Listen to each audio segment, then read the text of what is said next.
The following is a conversation with Jennifer Burns, a historian of ideas, including the evolution of economic, political, and social ideas in the United States in the 20th century to today.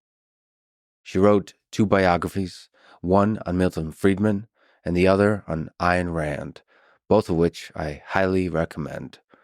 This was a super technical and super fascinating conversation. At the end, I make a few comments about my previous conversation with President Zelenskyy, for those of you who may be interested. And now, a quick few second mention of each sponsor. Check them out in the description. It's the best way to support this podcast. We got Brain.fm for focus, GitHub for programming and AI, LMNT for delicious electrolytes, Shopify for merch, and AG1 for health. Choose wisely, my friends.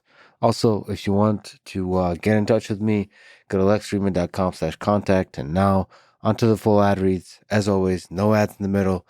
I try to make this interesting, but if you must skip them, please still check out our sponsors. If I could only speak English, I enjoy their stuff. Maybe you will too.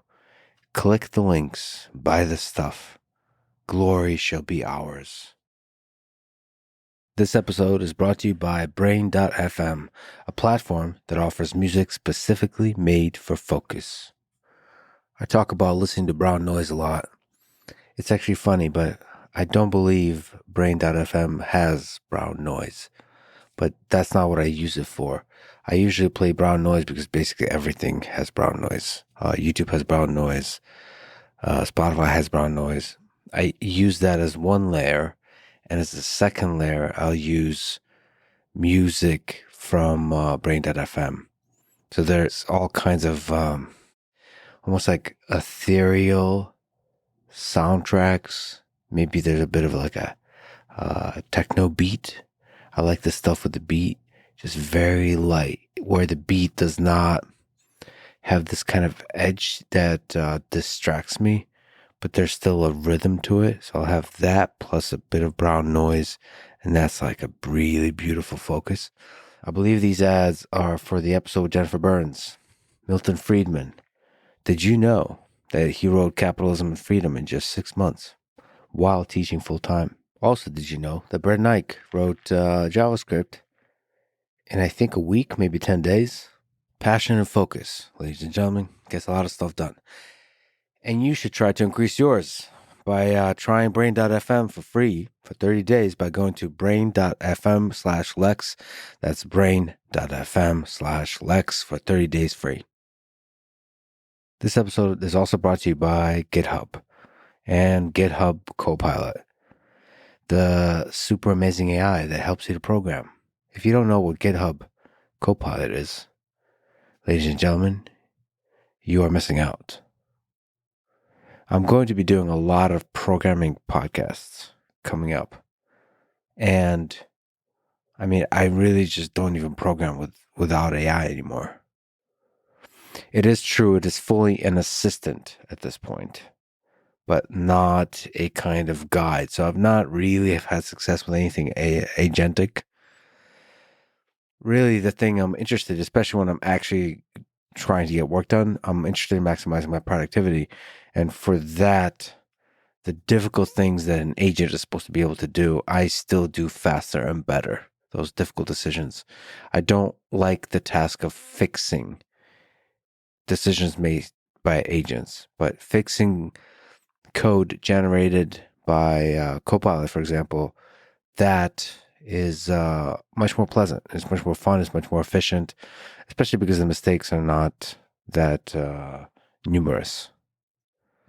Anyway, I have a lot of people writing to me trying to get into programming.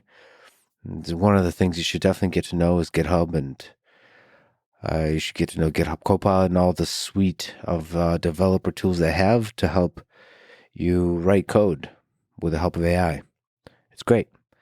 To try out GitHub Copilot for free, go to gh.io/copilot.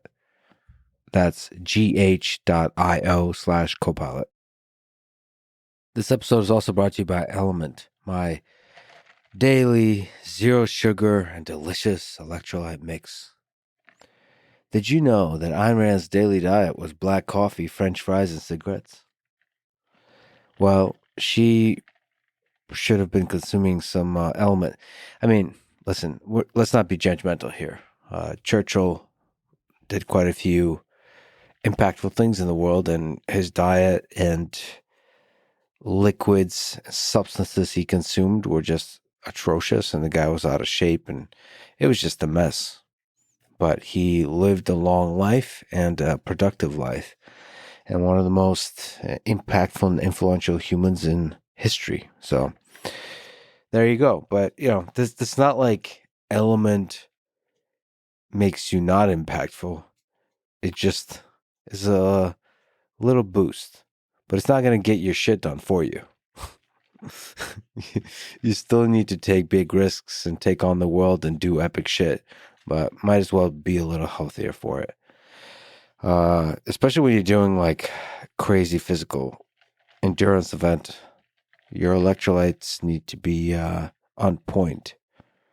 Get a sample pack for free with any purchase. Try it at drinkelement.com/Lex. This episode is also brought to you by Shopify, a platform designed for anyone to sell anywhere with a great looking online store. I often talk about capitalism when I do the ad read for Shopify, and no better episode than an episode that for many hours focuses on the work of Milton Friedman, who was the seminal figure of the Chicago School of Economics, and Ayn Rand, who is basically the most hardcore, insanely so defender of capitalism. Howard Roark, his architectural principles that we talk about with Jennifer Burns, is the embodiment of this spirit of fuck you, I'll do whatever I want. I'll do it my way. That radical individualism that makes up America, that makes up the individual gears that make up the machinery of capitalism. That is the American way, and that has some downsides, but mostly its upsides. It's the reason we have so many amazing things, and the quality of life is going up, and the productivity, the GDP is going up, not just in the United States, but across the world, thanks to the incredible innovation by U.S. inventors, U.S. companies. So anyway, Shopify is just one implementation of that. First of all, of course, the engineers that create Shopify, but if you yourself want to sell stuff, you're creating something and you want to sell it, Shopify enables you to do that. Sign up for $1 per month trial period at shopify.com/Lex. That's all lowercase. Go to shopify.com/Lex to take your business to the next level today. This episode is also brought to you by AG1, an all-in-one daily drink to support better health and peak performance as I slide slowly down in my chair. It is late at night, embarrassingly so, and I've lost all energy, and I'm slowly losing my mind. And there's a cup next to me that I am swirling gradually. It is a cup of ice with some water and element in it, but it makes me feel like maybe it's a whiskey. And whiskey's probably something I need at this moment. But let us focus on the essentials. And definitely not whiskey, but something way healthier, which is AG1. I already had it twice today. Did crazy exercise. Didn't sleep much the night before. Had to do a super long podcast. Had to do a lot of reading. It was just an insane day, my friends. I'm so grateful to be alive. And yeah, there is the little joys of drinking a bit of AG1. Does it do much for me? I don't know. It makes me feel like it does. It's like a really nice multivitamin. Brings joy to my life. I miss it when it's not there. Who knows? We're all going to die in the end. Anyway, they'll give you a 1-month supply of fish oil when you sign up at drinkag1.com/Lex. This is a Lex Friedman podcast. To support it, please check out our sponsors in the description. And now, dear friends, here's Jennifer Burns.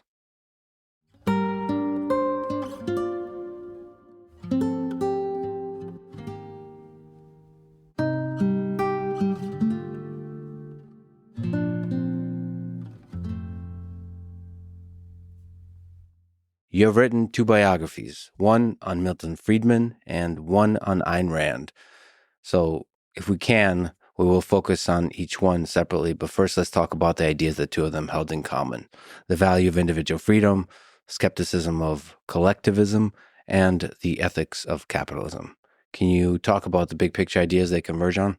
Yeah, so Milton Friedman and Ayn Rand, in the biggest picture, they're both individualists and they're skeptical of collectivities and collectivism. So their unit of analysis is the individual, what's good for the individual, what works for the individual, and their understanding of society kind of flows from that. They also both use this focus on individualism to justify and to support capitalism as a social and economic system. So we can put them in a similar category. We can call them individualists. We could call them libertarians of a sort. But they're also really different in how they approach capitalism, how they approach thinking. You know, Ayn Rand developed her own moral and philosophical system to justify individualism and to connect the individual to capitalism and to support capitalism as a social and economic system. Friedman struggles a bit more with how to justify capitalism, and he'll ultimately come down to freedom as his core value, like his God, as he says. And so freedom does connect back to the individual, but he's not justifying capitalism for its own sake. He's justifying it for its ability to underwrite freedom in the social sense and also in the individual sense. At a high level, are there interesting differences between them? You already mentioned a few, maybe in terms of who they are personally, maybe in terms of how they approach the justification for capitalism, maybe other ways. Yeah, for sure. So beyond this idea that Milton Friedman takes a while to come to his justification of capitalism, whereas Ayn Rand kind of has it from the start. She really focuses on the core quality of rationalism and rationality. And rationality is the defining feature of human beings. And so she works from there, whereas Milton Friedman eventually converges on this idea of freedom. So that's one part of it. The other is their intellectual styles are really, really different. Their interpersonal styles are really different. So Friedman has big ideas, big principles that guide him, but he's also deeply empirical. He spends most of his career doing historical research, economic research, pulling data from how people actually make economic decisions and live in the world and using them to test and refine his theories. Where Rand, to some degree, we could say she's empirical in that she lives through the Russian Revolution and takes a very big lesson from that. But her style of thinking is really first principles, an axiomatic approach, going from the basic idea of rationality and then playing that out in different spheres. And so those are just very different intellectual approaches. And then they lead in some ways to really different ways of thinking about how you get things done in the world. Ayn Rand is a purist. She wants to start with the pure belief. She doesn't want it to be diluted. You know, one of her favorite sayings was, it's earlier than you think. In other words, we're still moving towards a place where we can really hold and express these ideals purely. Friedman, although he didn't use this terminology, was much more a half a loaf guy. Like, I'll take what I can get and then I'll try to move to where I really want to be. But he is able to compromise, especially when he moves from being an economist into being more of a political thinker. And so that's a really different intellectual style. And then it also plays out in their lives in that Ayn Rand is incredibly schismatic. I mean, she wants her friends to believe what she believes and support what she supports. And she's willing to break a relationship if it doesn't match. Milton Friedman, he also does tend to have friends who agree with him, yet he's always willing to debate his opponents, and he's willing to do so with a smile on his face. He's the happy warrior, and he actually will win a lot of debates simply by his emotional affect and his cheerfulness and his confidence, where Rand will lose debates because she gets so angry in the face of disagreement. So yeah, they have a lot of similarities and a lot of differences, and it's been really fascinating to kind of dive deep into both of them. I just re-listened to Ayn Rand's, I think, last lecture, or at least it's called that, and just the confrontational nature of how she answers questions or how she addresses critics and so on. There is a kind of charisma to that. So I think both of them are very effective at winning over sort of popular support, but in very different styles. It seems like Ayn Rand is very cranky, but it's the most charismatic, cranky person I think I've ever listened to. Yeah, I mean, people talked about her, meeting her, and coming to believe in her ideas in a similar way as they did with Marxism, in that suddenly everything made sense. And that when they came to believe in objectivism, they felt they had this engine for understanding the entire world. Now, after a while, for most people, that then became confining. But yeah, that certainty. And Friedman had some of that as well. He clothed it differently. He clothed it in happiness, where Rand kind of clothed it, as you said, in crankiness or anger. I mean, there's also an arc to Rand. She gets kind of angrier and angrier and crankier over the course of her life. Yeah. What I enjoyed about my research is I was able to get into this early moment when she was different and a little more open. And then I kind of watched her close and her harden over time. Would it be fair to say that Milton Friedman had a bit more intellectual humility, where he would be able to sort of evolve over time and be convinced by the reality of the world to change sort of the nuances of policies, the nuances of how he thought about economics or about the world? Yeah, absolutely. Friedman believed in being able to say I was wrong. Right. And there are some things he said he was wrong about. We'll delve more into monetarism and monetary policy, but he was able to talk about the ways his ideas hadn't mapped onto the world the way he thought they would. He does a really interesting interview at the end of his life where he's beginning to voice some doubts about globalization, which was, he was sort of a prophet of globalization, a cheerleader of globalization. He really thought it would lead to a better world in all respects. And towards the end of his life, it's about 2 years before he dies, there's a note of doubt about how globalization unfolded and what it would mean, particularly for the American worker.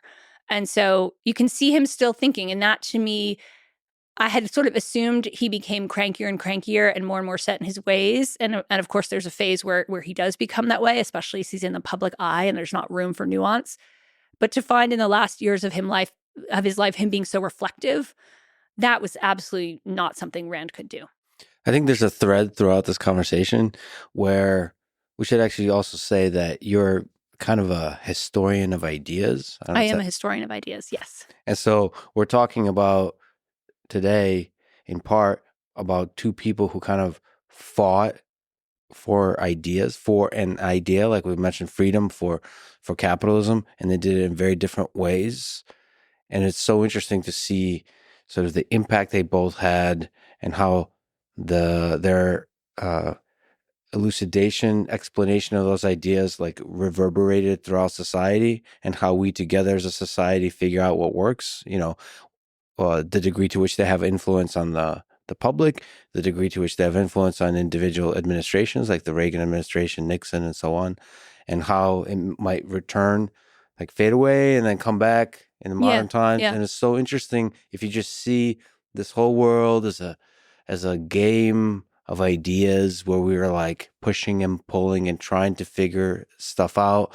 A bunch of people got real excited over 100 years ago about communism, and then they tried stuff out, and then the implementation broke down, and we keep playing with ideas. So these are the two greats of playing with ideas. So I think that's a thread that just runs through this. Yeah, and of kind of pushing back against that movement towards communism, social democracy. But one difference that I really should emphasize, Rand is a writer of fiction. She's a philosopher, but she's also a writer of fiction. So she is working almost in the mythic register, much more in the psychological register. She's creating characters that people identify with and people relate to experiences they've had. And that's one of the reasons she hits so deep. And she's also offering people, I read all the fan letters to her. People would say things like, I read The Fountainhead and now I'm getting a divorce. Yeah. Having just these incredible realizations. Milton Friedman didn't get such letters. Milton Friedman didn't get such things. Or, I'll meet someone and they'll say to me, Ayn Rand is the reason I went to medical school. Like a woman said this to me a few years back. It never even occurred to me that I could be a doctor until I read Ayn Rand. And I said, I'm going to go to medical school. And so she has that really intense impact on people.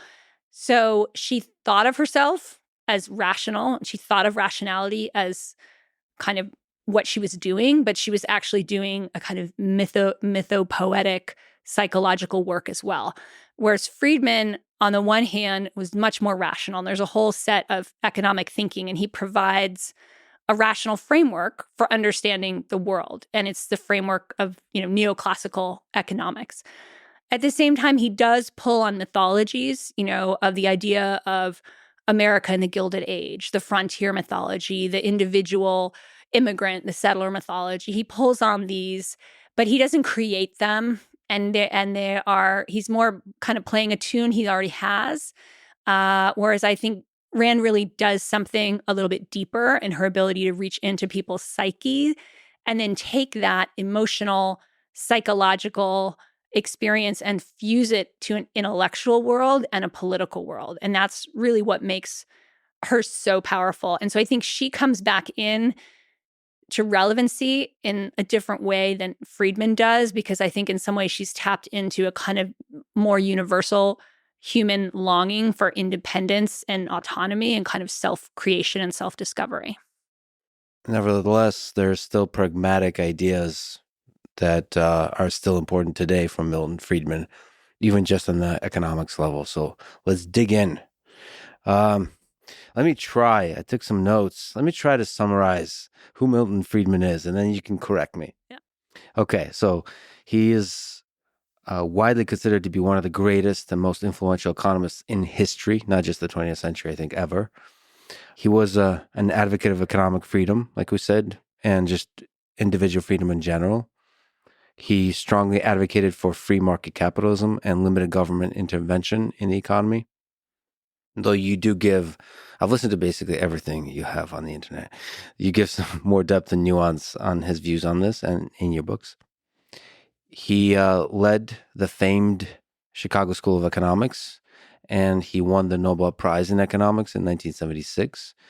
He greatly influenced economic policies during the Reagan administration and other administrations. He was an influential public intellectual, highly influential, not just among economists. He lived 1912 to 2006, so that means he lived and worked through some major world events where his ideas were really important. The Great Depression with the New Deal, World War II with the post-war Reconstruction, the rise and fall of the Bretton Woods monetary system, as we may talk about, the Cold War and all the conflicts involved in that, sort of the tensions around communism and so on. So the fall of the Soviet Union. And also he has some interesting relationships to China's economic transformation since the 1970s, the stagflation of the 1970s, and I'm sure there's a lot more. So can you maybe continue this thread and give a big picture overview of the ideas he is known for? Yeah, sure. And that's a great summary. You learn fast. So let me start with the economics, and then I can kind of transition to how he used those economic ideas to become a real voice in the American conservative movement, in the American political realm. So I'll kind of highlight 4 ideas or contributions or episodes. One was his work with Anna Schwartz in revising our understanding of the Great Depression. And that's tightly related to the second, which is the school of monetarism that he and Schwartz really become founders of.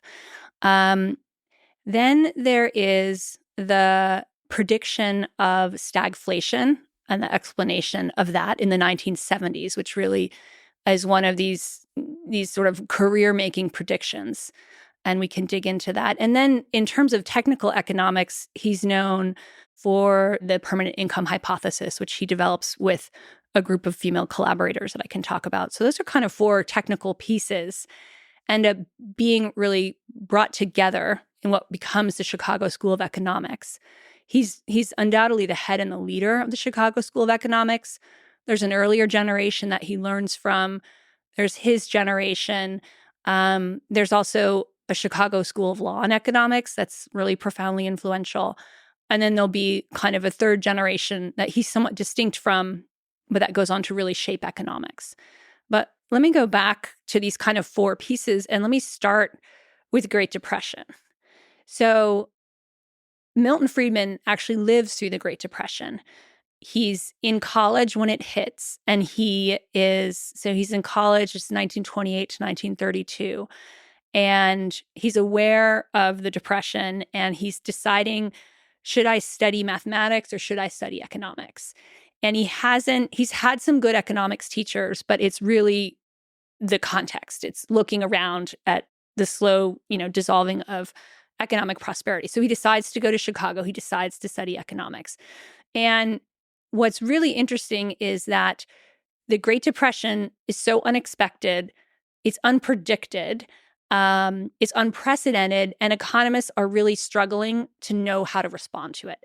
And so he's going to arrive at the University of Chicago when the field is struggling to know what to do. So he's in this kind of really open space where the institutional economics of the 1920s has failed to predict, which was focused on business cycles. This is the irony. Their big thing was charting and understanding business cycles. And then we have the biggest business cycle of all time, and they haven't seen it coming, and they don't have a good explanation for it.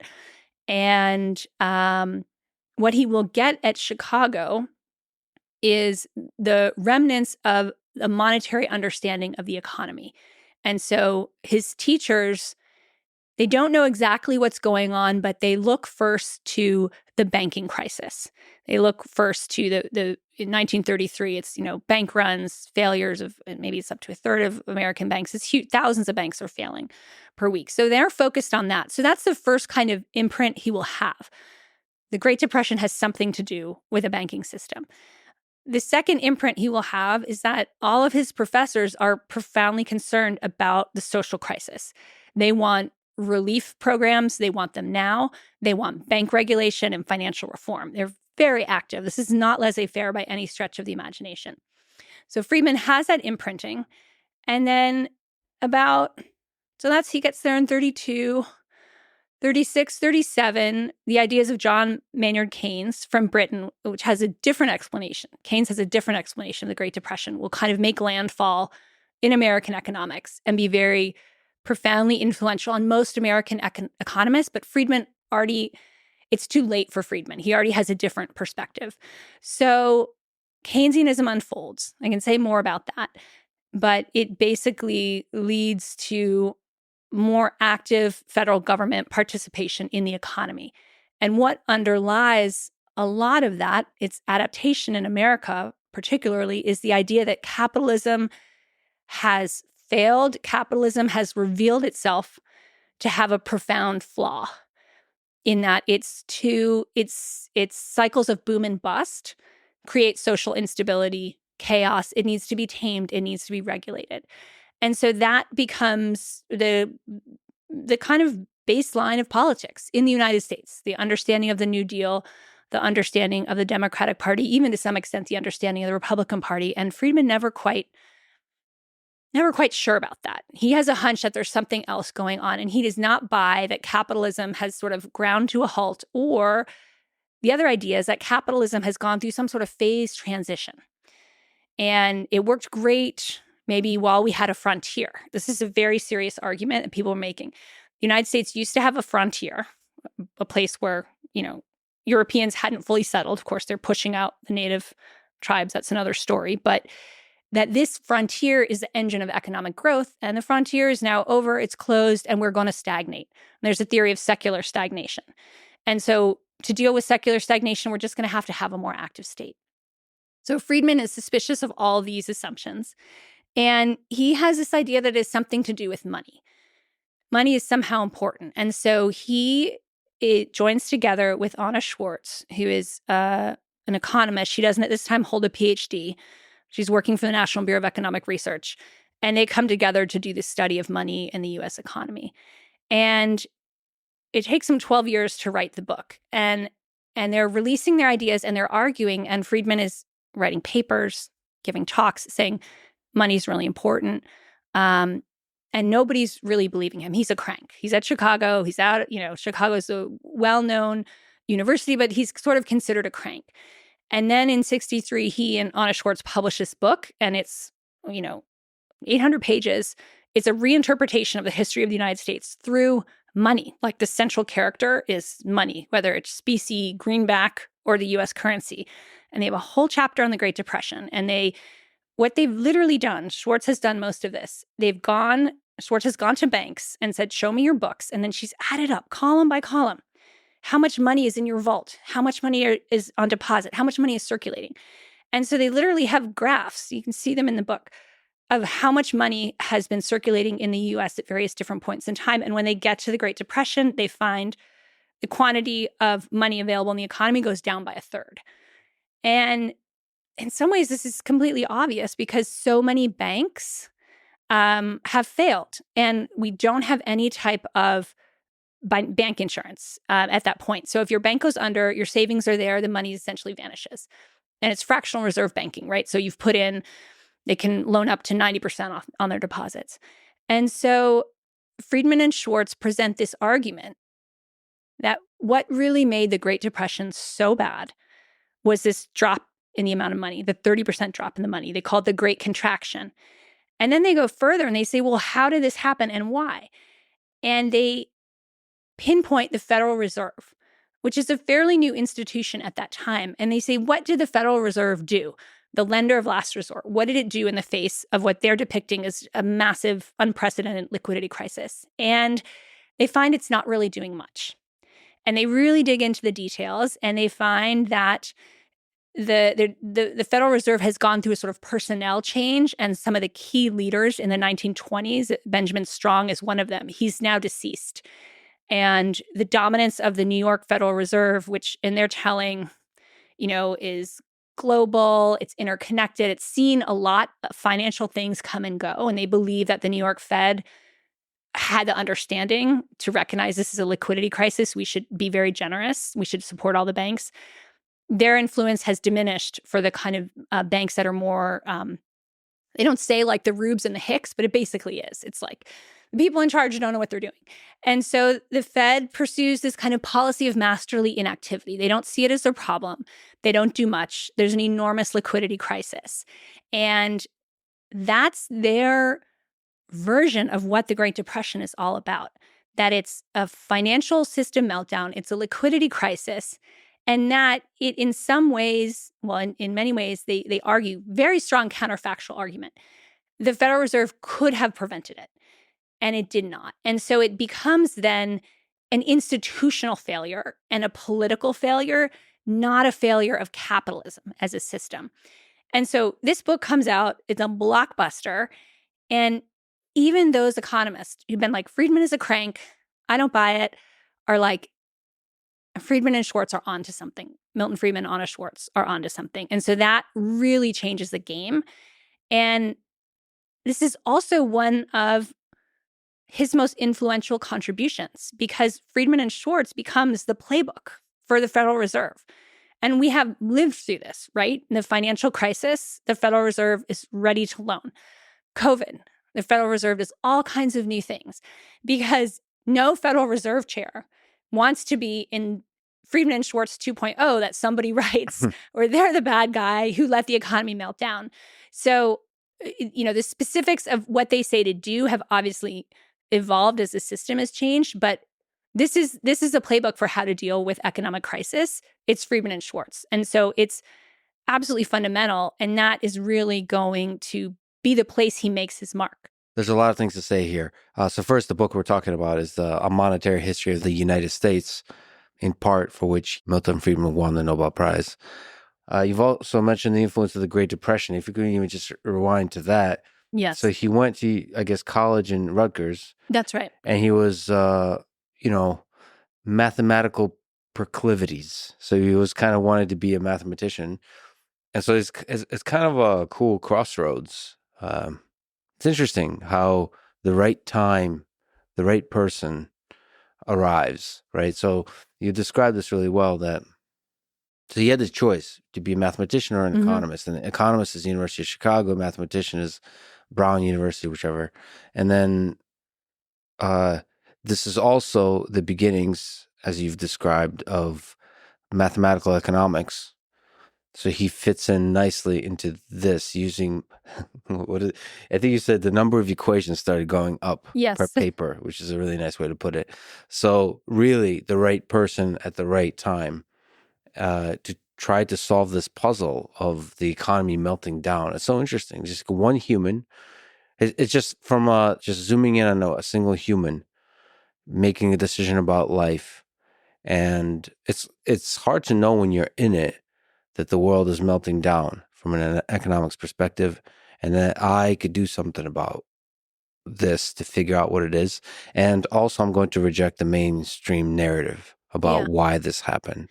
Yeah. So the other piece of the puzzle, when he goes to Rutgers, he thinks he'll be an actuary. So Milton Friedman's family, his parents are immigrants, Jewish immigrants from Eastern Europe. They're pretty atypical in that they don't stay in New York, and they move to Rahway, New Jersey, and they put together a fairly middle-class life as kind of, they have a shop, they do some wholesale buying and selling. And then his father dies when he's 16. His life becomes more precarious. But it's never as precarious as he makes it out to be. He's got 3 older sisters. They earn a good living. Incidentally, they all have better grades in high school than he does, but he's the one that goes to college. And but it's actually really important that he loses his father figure, because he's then looking for other father figures. And he meets 2 at Rutgers. One is Arthur Burns, who will go on to have a huge influence in his career. No relation to me, by the way. But Arthur Burns is like him, a fellow Jewish immigrant boy on the make. He's older, and he's making a career as an economist. And then there's Homer Jones, who has gone to the University of Chicago and is studying with Frank Knight at Chicago and says, you have to go to Chicago. So he has these 2 mentors. And Burns in particular suggests, oh, I could be an economist. That could be my career path. The idea to be an actuary for an insurance company, I'm not sure where he got that idea, but he just thought that was something he could do as someone who was good at math. And so the college really opens the perspective, opens the door. And then I think it's really key that, he doesn't get an explanation that he buys for the Great Depression. So then he's looking for one. And the math part is really interesting aspect of his career.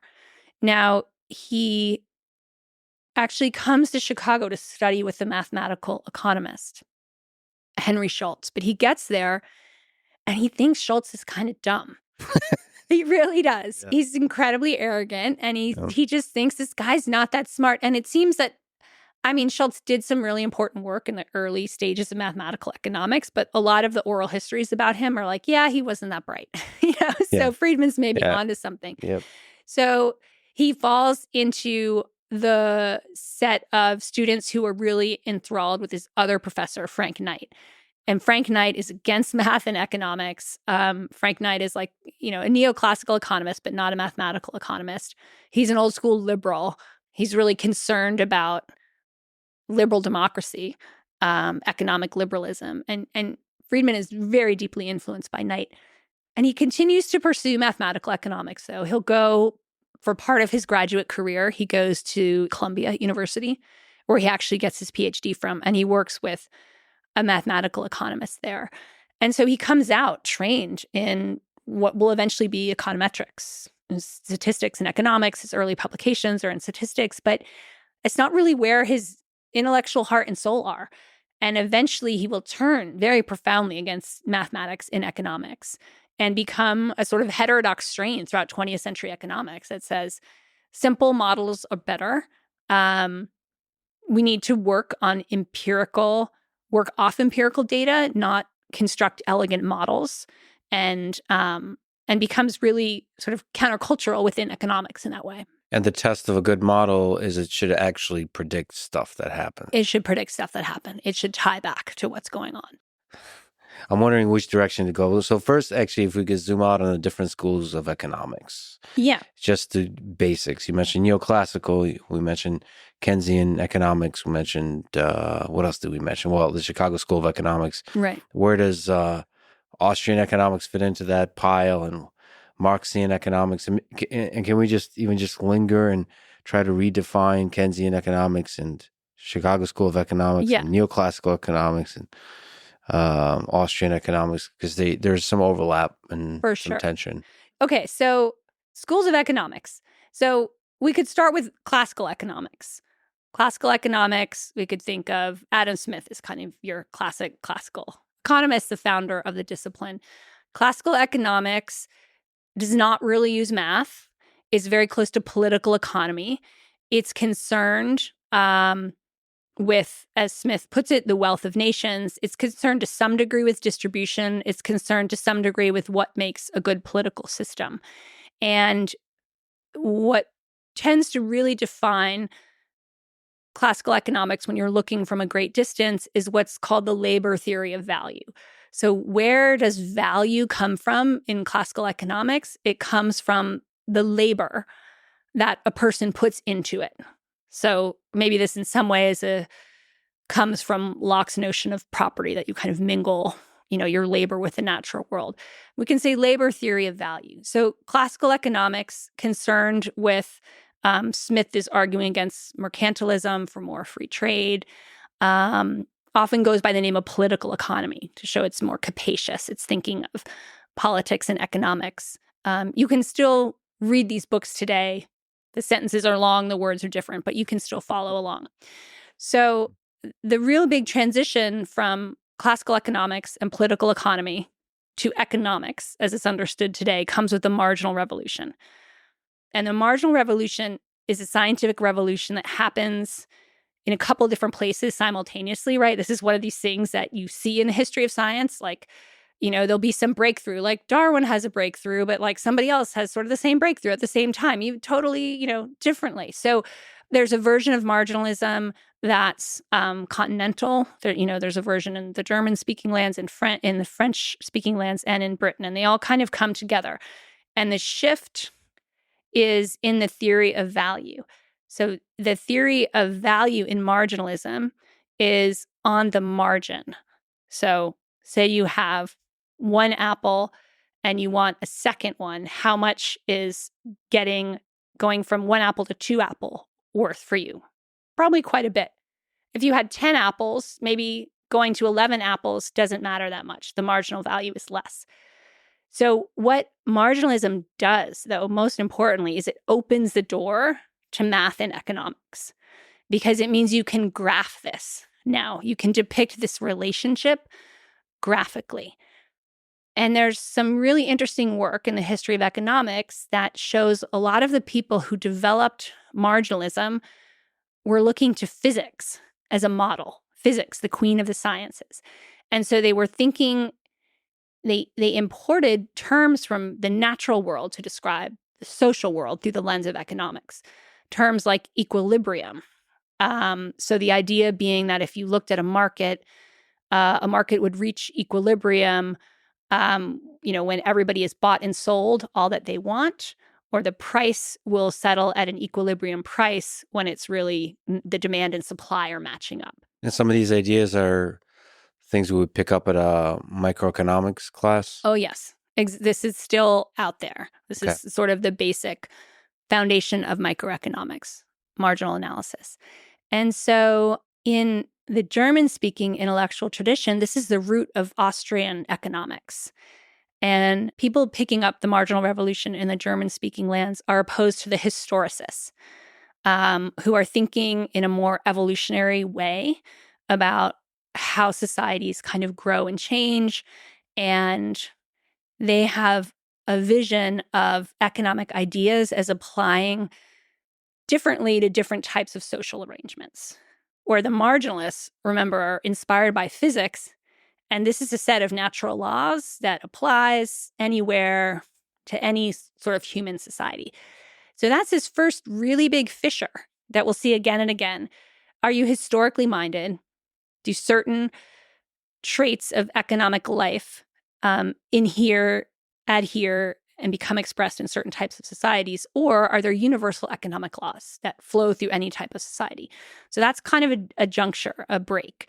And so marginalism, first, people start using really geometry to kind of graph things, but marginalism is also opening up to the possibility of calculus and the possibility of creating models. But at that point in time, late 19th century, a model is something like a physicist does, Like, think of like an inclined plane and how fast does the ball roll from one to the other. It's a physical representation of the world.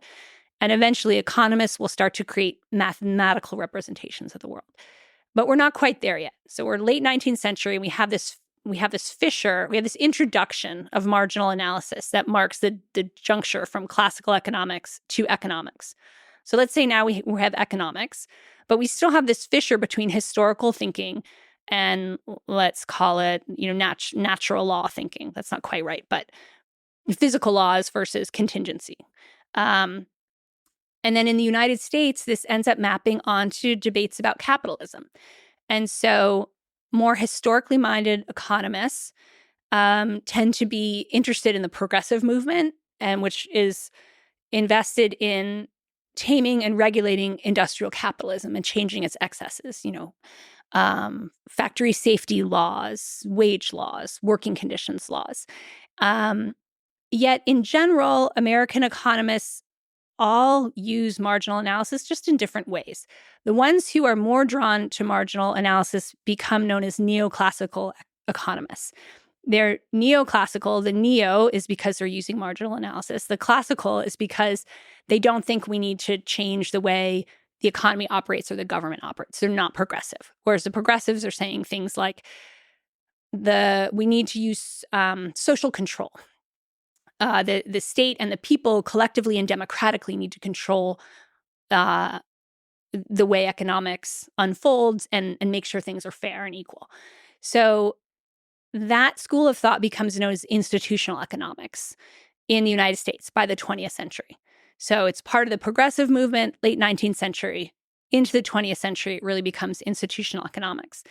And it's quite dominant. And the neoclassical economists are still there, but they're very much a minority. And Frank Knight, Milton Friedman's teacher, is one of the minority neoclassical economists. And the institutionalists are much more progressive still. Is it fair to say that the neoclassical folks and even the classical folks versus the institutional economics folks, they have a disagreement about how much government intervention that should be in the economy? So neoclassical is less intervention, and then institutional economists, the progressive folks, has more intervention. Yes, exactly right. So this is the situation in the 1920s. But the other piece I should mention is the first generation of progressive economists were very radical. They were closely allied with the socialist movement, with labor radicalism. And many of them lost their jobs at universities. This is kind of connects to the dawn of academic freedom. This is before academic freedom. And they were chastened. They became much more mainstream. By the time we get to the 1920s, we don't really have radical critiques of society coming from economists. Much smaller profession, much less important than it is today, and fairly peaceful, because the 1920s are a fairly peaceful decade in the United States. So this is a situation when the Great Depression hits. And as I mentioned before, the kind of most important institutional economist is Wesley Mitchell. And he has said, he's written a whole book on business cycles. But he doesn't see this business cycle coming, and it hits, and he doesn't have a good explanation for it. Now, perhaps the preeminent neoclassical economist was Irving Fisher. Now, Irving Fisher is big into the stock market, and Irving Fisher says sometime in late summer 1929, stocks are going ever higher and will continue to go ever higher forever. And so he loses his reputation after the stock market crash. So Milton Friedman is stepping into a field in which the greats have been discredited, and there's an enormous economic crisis all around. And everybody's struggling to figure out why the crisis happened. Yes. Right? And the other thing he's stepping into is a world where in the United States, there's a great deal of anger at capitalism, at the system, unemployed people on the street. In Europe, there's rising fascist movements. In Asia, there's rising fascist movements. And so everyone's very concerned about this. And Friedman is seeing a lot of this through the lens of Frank Knight, who feels like we are maybe reaching the end of what he calls liberalism. He calls himself an old-fashioned liberalism. We're reaching the end of representative democratic government because representative democratic government cannot solve these social problems. And capitalism, as it has developed, Knight is very pro-capitalist, but he says it's generating inequality, and this is putting too many strains on the system. So Knight will become one of the people who helps Friedman think, how do I develop a new theory of capitalism that works in an era of mass democracy, where people can vote and people can express at the ballot box their unhappiness with what's happening economically. So this larger movement will generate, of which F.A. Hayek is a part, Friedman is a part. That becomes the very early stirrings of trying to think about a new sort of liberalism, which will eventually be called neoliberalism. Okay.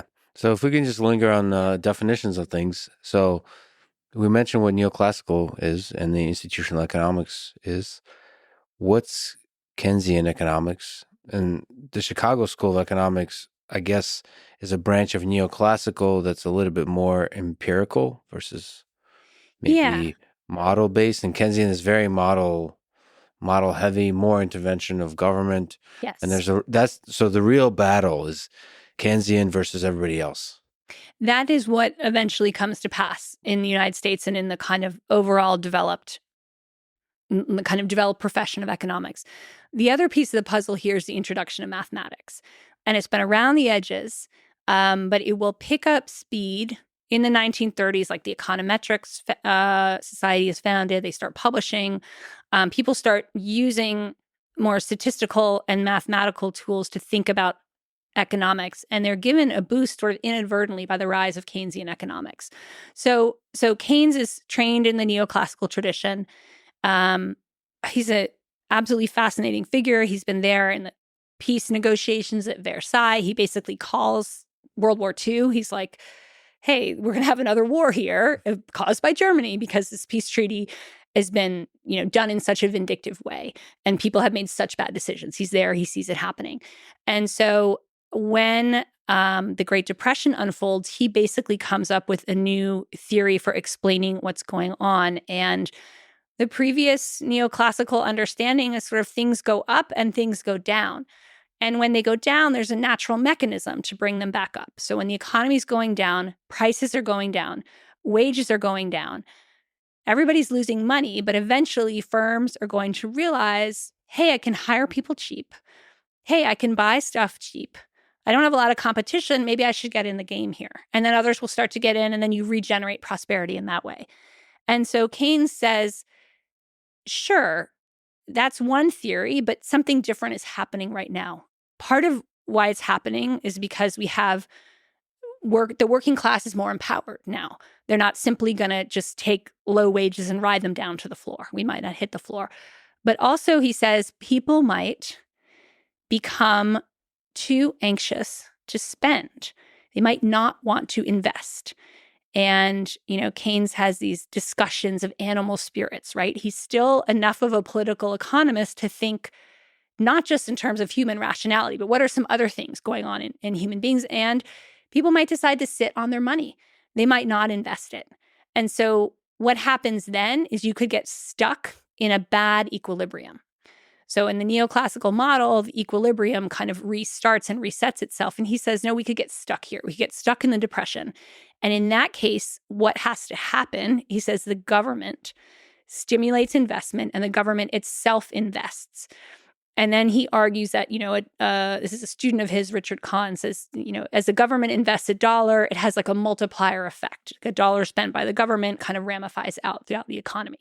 So it takes the government and puts it in the center, as opposed to, say, the banking system or the financial system, which would be the more Friedman analysis. And for many economists of Friedman's generation, and he's a weird generation because it's the generation that becomes dominant is just like 4 years older, the men who become Keynesian economics. But that 4 years is really important because they come in to graduate school in economics and they get exposed to the new ideas of John Maynard Keynes. And they, I think it's Paul Samuelson calls it like it was like a South Sea virus that that attacked all of the younger economists immediately succumbed, and like no one under 50 ever got the disease, right? Because their thinking's already set. And so Keynesianism, Keynes himself is very suspicious of math and economics.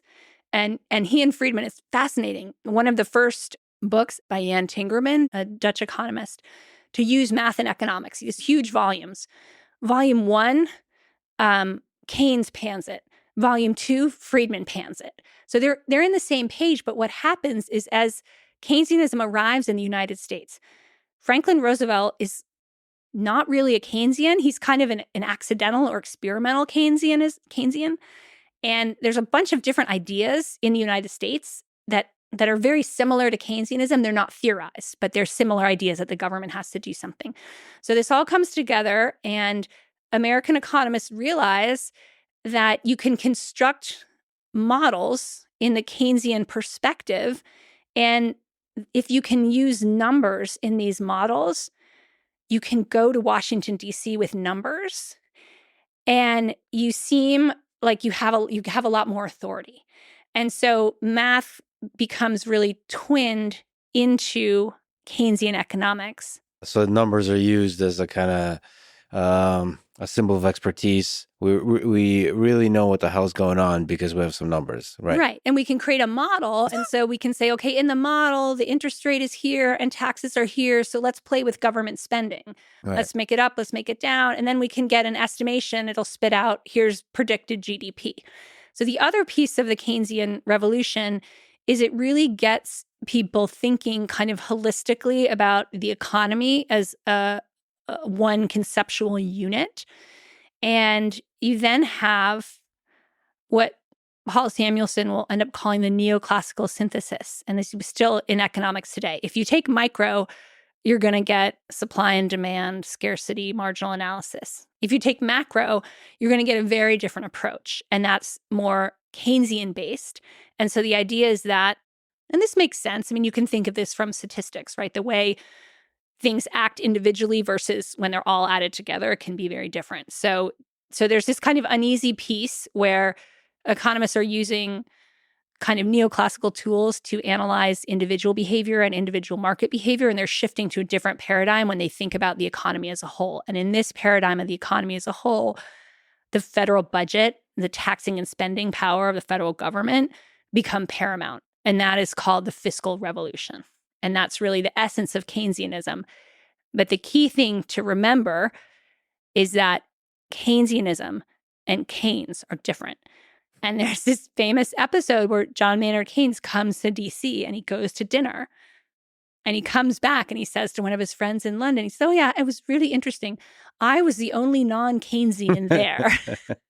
Yeah. You know? So Keynesianism is more government intervention, fiscal policy. So put the government at the center of influencing the economy. And then the different flavors of whether it's Austrian economics or Chicago School of Economics is saying, no, we have to put less government intervention and trust the market more. And the formulation of that from Milton Friedman is trust the money more, the not trust, but the money supply is the thing that should be focused on. Yes. So the Austrians and the Chicago schools see economic prosperity and growth comes from individual initiative, individual entrepreneurship, kind of private sources. The private market is what drives economic growth, not the public sector. And so for Friedman, then the question is, what is the government's role? And because he's lived through the Great Depression, he's not laissez-faire, and he won't ever be laissez-faire. Now, interestingly, Hayek, living through the Great Depression, at first is laissez-faire. And he's like, sure, like, let it rip. And things get so bad that Hayek's like, okay, that's not going to work. Can we actually define laissez-faire? So what do we mean? Like, what's the free market? What's laissez-faire? What's the extreme version here? So yeah, laissez-faire means leave it be in France. It's more often used as an insult than as an actual. Very few people are completely and totally laissez-faire.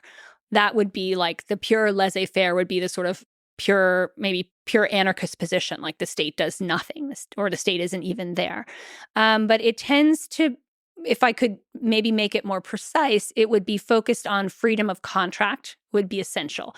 And that means like the buyer of labor and the seller of labor must have absolute freedom to contract. So that means no minimum wage law, no working hours law, no employment law, things like that. That was, and this is all pre-progressive movement. A lot of things are that way, right? You know, imagine you're in 19th century America and you have a farm and you hire someone to help you on the farm. You offer the money, they take it. If they fall off a ladder and break their back, maybe you help them out, maybe you don't, right? But there's not a whole apparatus of legal liability and safety and things like that. So that would be one piece. Another piece of laissez-faire would be free trade amongst nations. So no regulation of who can invest in a nation or who can take money out of a nation. So Nippon Steel could come and invest in U.S. Steel, and there would be no grounds in which to reject that.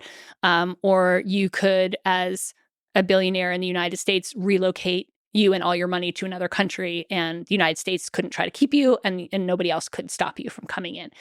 And then in the context of economic crisis, laissez-faire would not encompass centrally provided relief. Because in the pure theory, again, very seldom applied purely, but in the pure theory, the wages need to come down far enough and people need to be desperate enough to start taking work and to start the machine again. So the theory would be if you give people relief, they might not go back to work. Now, almost nobody says that in the Great Depression because the situation is so bad and it's people are starving on the street and people feel for humanitarian and ethical reasons, it's not okay to say that. The Austrians, though, at first, Hayek and Lionel Robbins are like, this is a business cycle and it needs to run its course and it will be detrimental if we intervene. And then pretty soon, Hayek has to change his tune. So the Austrians are the most hardcore in terms of laissez-faire. Absolutely. And so Hayek will make the turn towards accepting more of a state, and then we'll come to talk about how the state needs to support what he calls a competitive order. But his mentor, Ludwig von Mises, still remains very hardcore and is not really open to things like unemployment insurance or other state-based interventions. What does von Mises say about like human suffering that's witnessed in the Great Depression, for example? Like, what are we supposed to, as economists, as humans that define policy, what are we supposed to see when people are like suffering at scale? Yeah, I wish I knew an answer to that question. I don't know enough about von Mises and his reaction in the Great Depression. I think I would hazard that he would look more to down the road and say, well, if you start here, you're going to go places that are bad. But I don't factually know what he said in response. I do know that Hayek's position doesn't last very long. It's not a position you can hold to. Maybe you could hold to it in other cycles. The other thing that was interesting is I found very few Americans saying this. Most who were kind of small town electeds, or the most famous is Andrew Mellon, quoted by Herbert Hoover. So not directly, we don't have him on record saying this, but apparently Hoover records in his memoirs that Mellon said something like, liquidate real estate, liquidate stocks, purge the rottenness out of the system, people will live a healthier life. And certainly there were members of the Federal Reserve who felt like it would create, they didn't say moral hazard, but it would create what we now call moral hazard, bad habits, were we to intervene and to save failing banks, because failing banks need to be taught a lesson. They need to be taught discipline. And so a lot of people, I think, saw it in the context of discipline. This is discipline. And if you remove the discipline, you'll be taking away something fundamental in society. So Milton Friedman never quite went all the way to laissez-faire. No, he didn't see that. And what's really interesting is the number of incredibly radical proposals that he and his teachers were floating. So I've mentioned Frank Knight. Another really important influence on Friedman was Henry Simons, who was a junior professor at Chicago. And Simons had this idea for what he called 100% money, which would be a law that says banks have to hold 100% of the deposits they receive. They can't loan them out on the margin. So this would completely and totally have overhauled the U.S. banking system. And he would have said, there's a category of things called banks where you get deposits, and then there's going to be a category of sort of, he didn't say investment banks, but investment vehicles that will invest. So similar to what did happen in some ways in the banking reforms, in that in the 1930s, the investment banks were split from the deposit banks, and the banks that took deposits were much more highly regulated, and they were supported by the FDIC. But the point being, the Chicago school had these very radical proposals for reform: go off the gold standard, restrict the currency, change the banks, immediately relief payments now. What is important to note, though, is that they thought of all of those as emergency measures to get through the emergency, not as permanent alterations in the state of what had to be, and not permanent alterations between state and market. Where the Keynesian assumption is things have changed, times have changed, we're in a new dispensation, and we need a new relationship. So Milton Friedman is very open to doing things differently in a state of emergency. He will have different ideas during World War II than any other time. And that's why I think he would have been supportive of at least the first rounds of coronavirus relief, because I think he would have put his emergency thinking hat on. So in that way, he was definitely more flexible. You mentioned Hayek. Who is this guy? What's his relationship to Milton Friedman in the space of ideas and in the context of the Great Depression? Can we talk about that a little bit? Sure. So F.A. Hayek is an Austrian economist who takes up a posting in London, and he's in a mentee rather of Ludwig von Mises. He's writing about business cycles, Austrian capital theory, and the Depression hits, and he's one of the few economists who in the beginning really is not calling for much intervention. Although, as he realizes how politically unpalatable that is, he will develop a more softened version of Austrian economics that has room for a whole range of social services. What's significant about Hayek is that he is also watching what's happening in Austria, what's happening in Germany, and he's really worried the same thing is going to happen to the Western democracies. And he sees the root cause of this is socialism, this shift towards an expanded role for government, which we've been talking about is happening in the United States. It's also happening in Britain.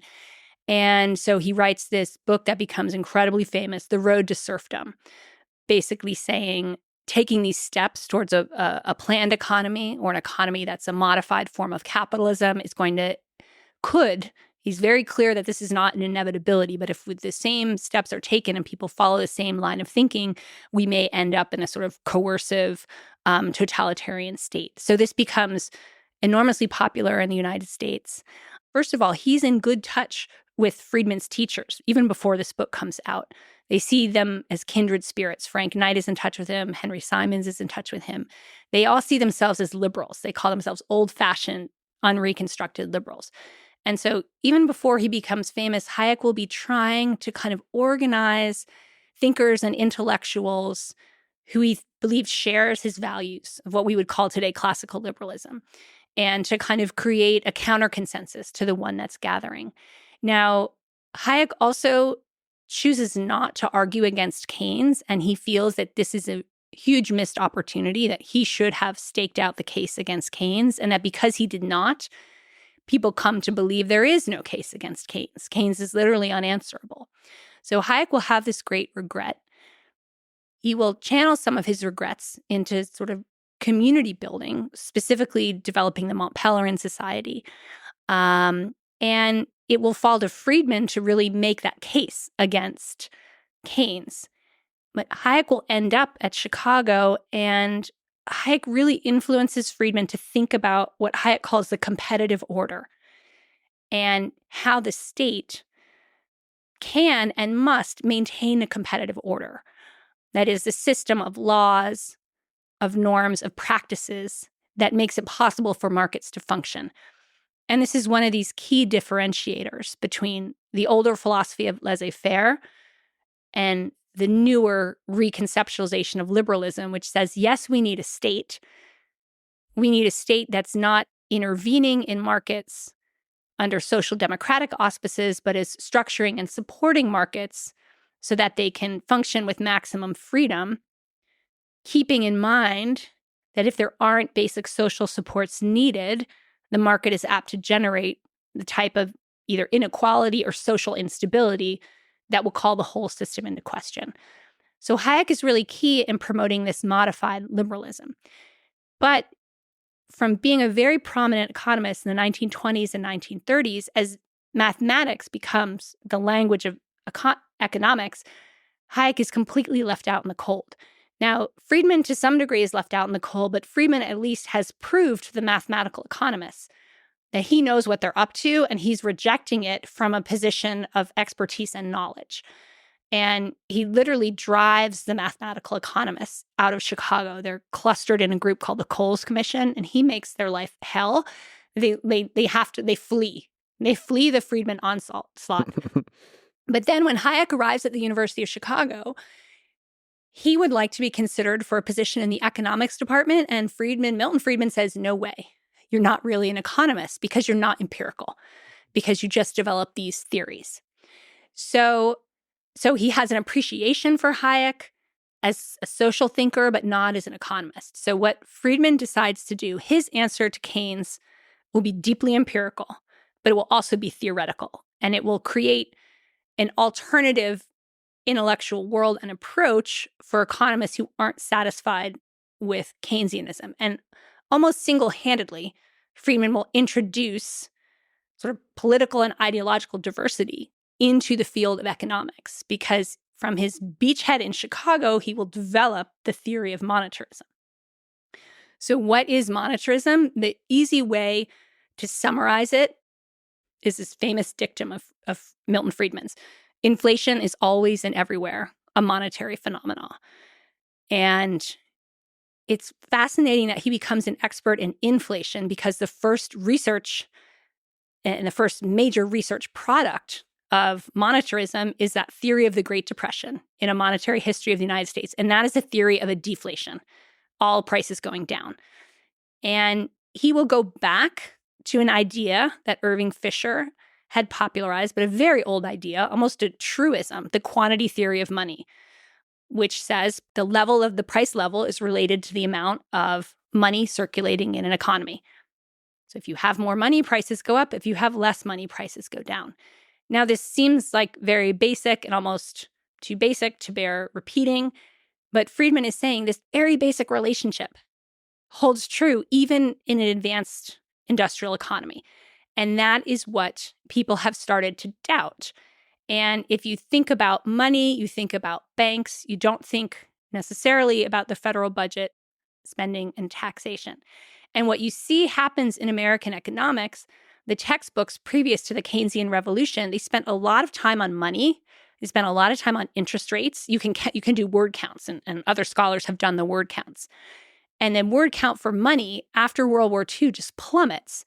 And you start seeing things like taxation, budget, those things go up. So that what happens is the economics profession shifts its attention. It just looks away from money to other things. And Friedman is one of the few who's saying, no, money still matters. Money still counts. And it's a very counterintuitive argument to make. It's a very historical argument to make. And this is absolutely fascinating to me. With Anna Schwartz, he develops this 150-year time frame.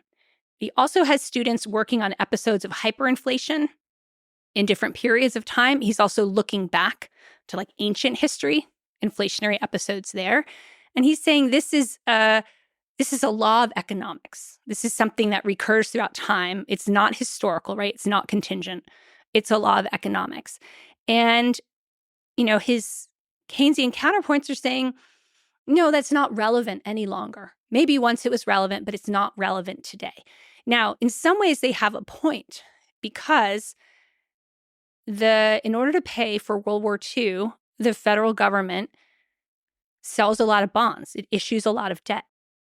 And it wants to pay this debt back at a low interest rate, and it wants people to keep buying it. It wants the low interest rate to be competitive with other interest rates. So it wants, in general, low interest rates throughout the economy. And the Federal Reserve has been so discredited by the Great Depression that the Treasury basically runs the Federal Reserve and says, keep interest rates low. And so that's what it's doing. And so the Federal Reserve has stopped being an independent entity. It's just a sub sort of department of the Treasury. But in 1951, they negotiate what's called the Treasury-Fed Accord. And the Federal Reserve gets its independence, but it doesn't really use it. But statutorily, it now has it. And so most economists are just observing a regime in which the Federal Reserve has no power, a regime in which there is really little inflation. The inflation that is seen is there's a little burst of inflation in the Korean War. And they're saying inflation's not really important. It's not really relevant, and money's not really relevant and important. And so to break through and to make the argument, that's why Friedman and Schwartz go to history. And they're able to make that argument for history. So then Friedman is coming out with a variety of papers that are saying, when I look at economic fluctuations, he maps them side by side to fluctuations in the money supply and says, look, they fit. And other economists, remember, they're building complicated mathematical models. And Friedman's doing extremely simple stuff. And they just think it's dumb, it's not interesting, it's not true. They don't buy it at all. And so, but after a monetary history of the United States, they have to pay attention.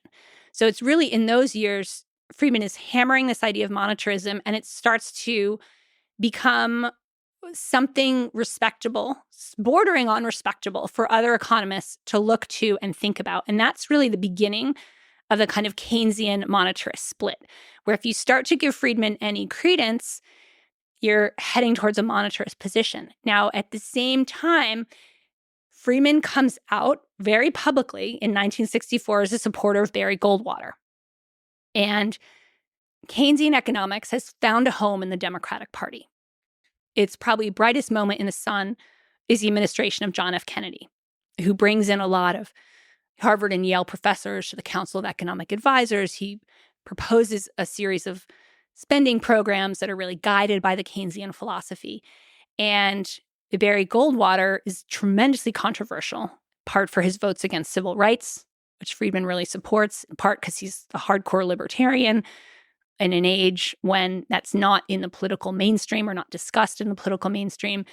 And I mean, he's just tremendously unpopular, particularly in all the educated precincts where Friedman lives. So Friedman is like an outcast and a pariah for his support of Goldwater.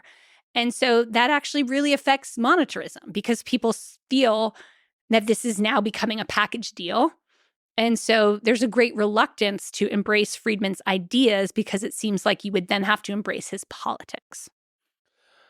So it's associated with conservatism. So this is the years when conservatism, there is a movement that calls itself conservatism.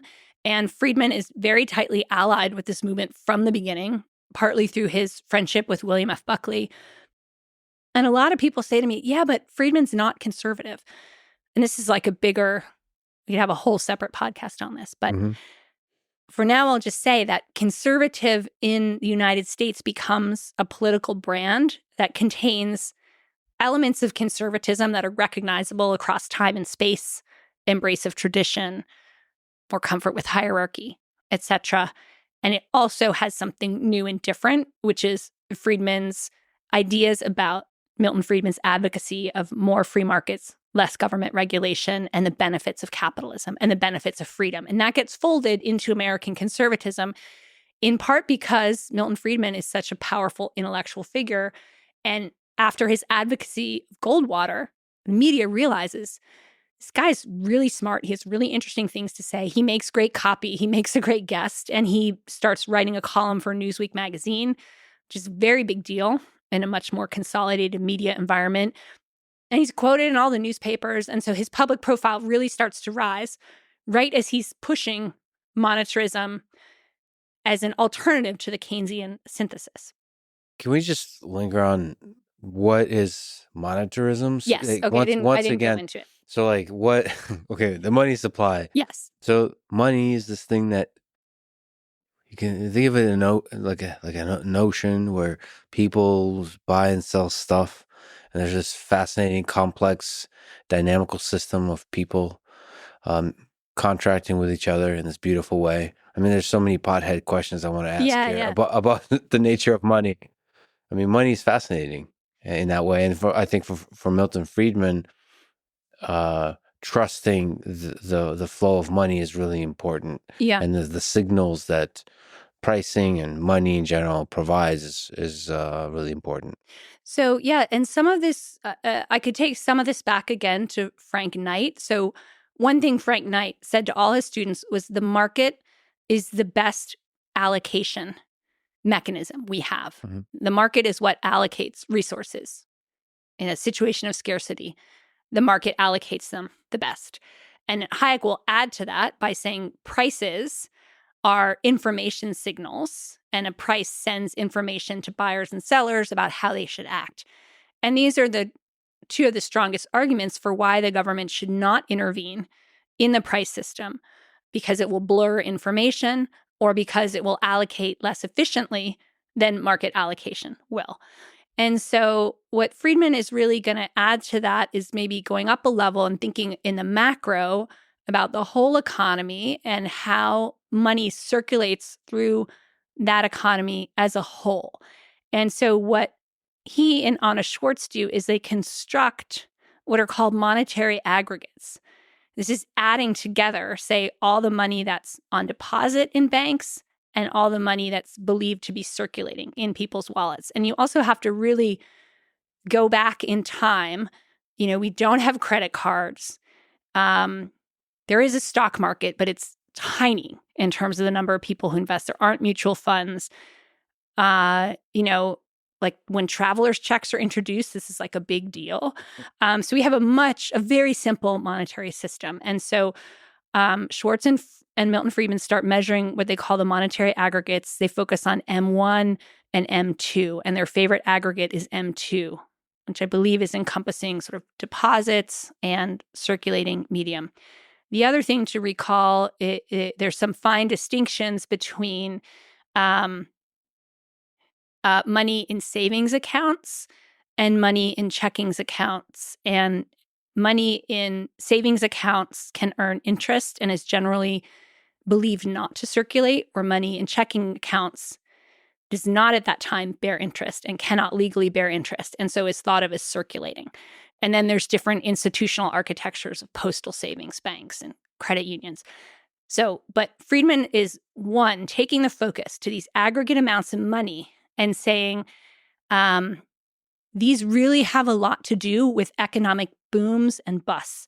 When we have an expansion in the amount of available money, we see an expansion in economic activity. When we have a contraction in available money, we have a contraction. And so he says, at this stage, the government, through the mechanism of the Federal Reserve and its influence on interest rates, can either make money more cheaply available and more freely available in the economy, or can make money more expensive and slow things down. But the central core idea of monetarism is this is potentially very bad if the government can hit the gas and then hit the brake and hit the gas and hit the brake based on, say, what a politician wants or what somebody at the Federal Reserve wants. You have a lot of instability in the system. And so one of the core policy proposals of monetarism is let's grow the money supply at a steady rate. And in the beginning, Friedman just says K%. He doesn't even put a number on it because he says the number doesn't matter. What matters is the steadiness in the growth rate, because if it's a steady growth rate, it will fade away. And then people will make economic decisions based on the fundamentals, not based on what they think is going to happen, not based on hedging against inflation or hedging against deflation. They'll just be able to function. So this is sort of the paradox of monetary policy. When it's happening right, you don't see it, you don't notice it. When it's happening wrong, Friedman argues, it can just fundamentally destabilize everything. It can cause the Great Depression, can cause an artificial boom. And so he's taking monetary policy at a time when most economists think it's completely irrelevant and saying this is the central game of the economy. Now, we live in a world where we believe this, and the Federal Reserve chair can't open their mouth without headlines being generated. But Friedman is saying this at a time when the Federal Reserve is like a mysterious and secretive organization. It's not well known. It's not deeply appreciated. Some of the only people who appreciate the Fed's power are like hardcore rural populists who have constituents, who think the banks and money power are the problem, who are like, throwbacks from the frontier days. So Friedman, in the beginning, has no constituency for this policy. He has no constituency for this analysis. And so just going back to summarize monetarism, it's using the quantity theory of money to analyze the macroeconomy. It's proposing a policy of slow and steady growth in the money supply. And then it is arguing that inflationary episodes, when they emerge, are profoundly driven by changes in the money supply, not by anything else. I mean, and going even up a level as we started, how epic is it to develop this idea, to hold this idea, and then to convince the United States of this idea that money matters, that today we believe is mostly correct for now. Yeah. And so like just this idea that goes against the experts and then eventually wins out and drives so much of the economy, the most powerful economy in the world. So fascinating. Yeah. So, I mean, that's a fascinating story. And so what happens is Friedman has advanced all these ideas. He's roiled the economics profession. He's built a political profile. And then he becomes the head of the American Economics Association. And he is asked in that role to give a presidential address. And so he gives this presidential address, December 1967.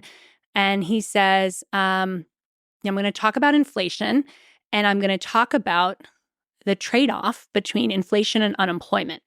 And this is what's generally known as the Phillips curve. And the Phillips curve in its original form is derived of post-World War II data. So it's derived of about 12 years of data. And it shows that when inflation goes up, unemployment goes down. And the idea, would make sense that as the economy is heating up and lots of things are happening, more and more people are getting hired. And so this relationship has led policymakers to think that sometimes inflation is good. And if you want to lower unemployment, you could let inflation kind of go a little bit. And in the crude forms, it becomes to seem like a menu. Like you could take your model and you could plug in, I want this much unemployment. And it would say, well, great, this is how much inflation you should do. And so then you would target that inflation rate. So Friedman gets up and he says, this is wrong. This might work in the short term, but it's not going to work in the long term, because in the long term, inflation has, first of all, it has a momentum of its own. Once it gets going, it tends to build on itself. The accelerationist thesis, it accelerates. And once inflation gets going, and the reason it gets going is because, workers go to the store and they see the price level has gone up. Things have cost more. They ask for the wages to go up. Then, people eventually, the wages will go up too high and they will no longer be hireable, or companies will decide at these high wages, I can't hire as many workers. I'd better lay off. So if inflation keeps going, eventually over the long term, it will result in high unemployment. So he says, theoretically, you could end up in a situation where you have high inflation and high unemployment. This hasn't been seen, but he says, theoretically, this could happen. And then he goes and he says, and the government has started expanding the money supply. It started expanding the money supply in 1966. So we're going to get a bunch of inflation, and then we're going to get a bunch of unemployment. And he estimates about how long it will take. And then he says, once this all happens, it will take about 20 years to get back to normal. And he predicts the stagflation of the 1970s. Stagflation of the 1970s. How gangster is that for an economist to do that? Again, against the mainstream belief represented by the Phillips curve. Yeah, and what really makes it happen is that many of the economists who most deeply dislike Friedman and most deeply dislike his politics in the 1970s, as they're running their models, they start to say Friedman's right. They start to see in the data that he's right. And a very parallel process happens in Britain. Britain is going through a very similar sort of burst of spending, burst of inflation. And so Friedman is vindicated in this very profound way, in the way that he himself said would be the ultimate vindication, which is my theory should predict. So that prediction of stagflation is really the sort of final breakthrough of his ideas, and also, their importance to policy and to thinking about how we should intervene or not in the economy, and what the role of the Federal Reserve is, because he's saying the Federal Reserve is incredibly powerful. And finally, people start to believe him. And I don't know if we said, but to make clear, stagflation means high unemployment and high inflation, which is a thing, like you mentioned, was not seen before. Yeah. And he predicted accurately. And it also disproves the sort of the relationship, the inverse relationship between unemployment and inflation. Yeah. Now, I should say the Phillips curve is still out there. It's been expectations augmented, and it is relevant in the short term. But Friedman's warning is still very much apt, that if you get too focused on unemployment, you can let inflation out of the bag. And so until very recently, the Federal Reserve's tradition has been focusing on inflation, believing that's fundamental and that will keep unemployment low, rather than trying to lower unemployment at the cost of raising inflation. Can we go back to Frank Knight and the big picture thing we started with, which is the justification of capitalism? Yes. So as you mentioned, Milton Friedman searched for a moral justification of capitalism. Frank Knight was a big influence on Milton Friedman, and including on this topic of understanding the moral justification of capitalism. I think you spoke about Knight's case for capitalism was grounded in the idea that the ability to act in the face of uncertainty creates profit, and it should, because taking risks should be rewarded. So like this idea that taking risks in the face of uncertainty should create profit, and that becomes a justification that the ethics of capitalism. Can you just speak to that? Yeah. So Knight is talking about, where does profit come from? And to his mind, it comes from the entrepreneurial function and the risk-taking function. And so he kind of weaves that into why, capitalism works best, and why it's the most effective allocation machine, and why it assigns responsibility in a way he believes that a socialist system never could. Now, Knight, though, is not a booster of capitalism. It could be in part because he's just a darkly pessimistic, kind of depressive guy. And so he's afraid that capitalism is going to collapse and socialism or fascism is going to take over, or communism. And so he kind of descends into darkness there.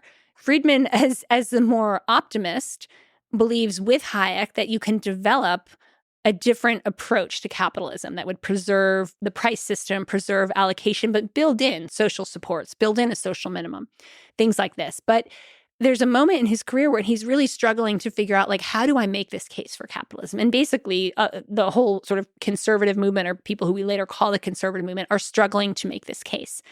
And he starts thinking about what makes capitalism work is that if you put forth effort, you get a reward. So then you could say, well, people get what they deserve under capitalism. But then he kind of stops and he says, that's not really true, because we're born with such different endowments, and there's a huge quotient of luck, right? So some people are just in the right position and some people aren't. So if I say capitalism is moral because people get what they deserve, that's not really true.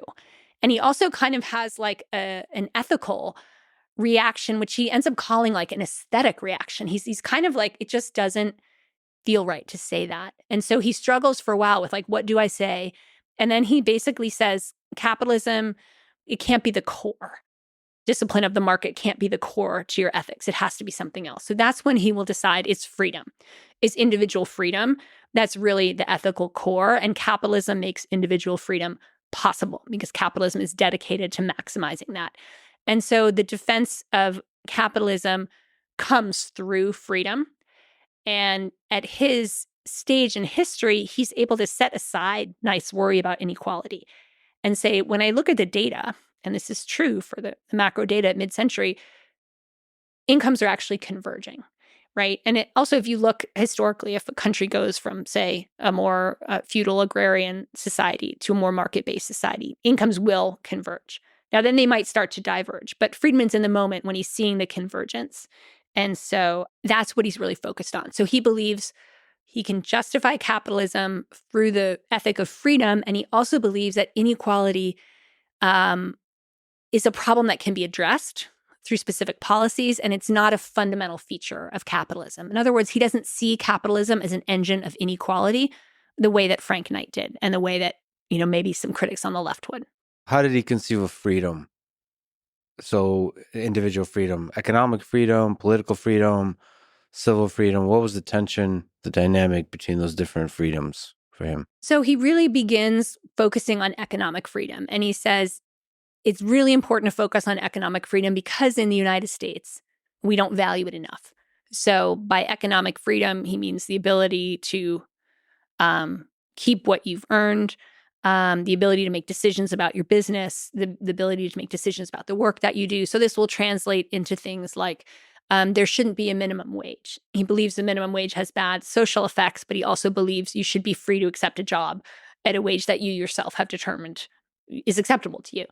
And there should be very minimal regulation, questions around safety and other things, because the market will ultimately, if you create an unsafe product, it won't sell, and that's sort of your incentive.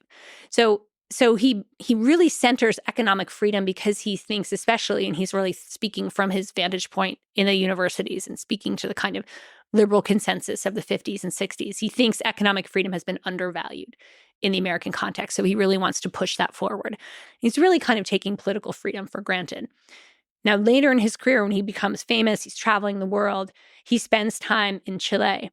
And this country is now being ruled by a dictator, Augusto Pinochet, who starts introducing economic freedom, but there's no political freedom.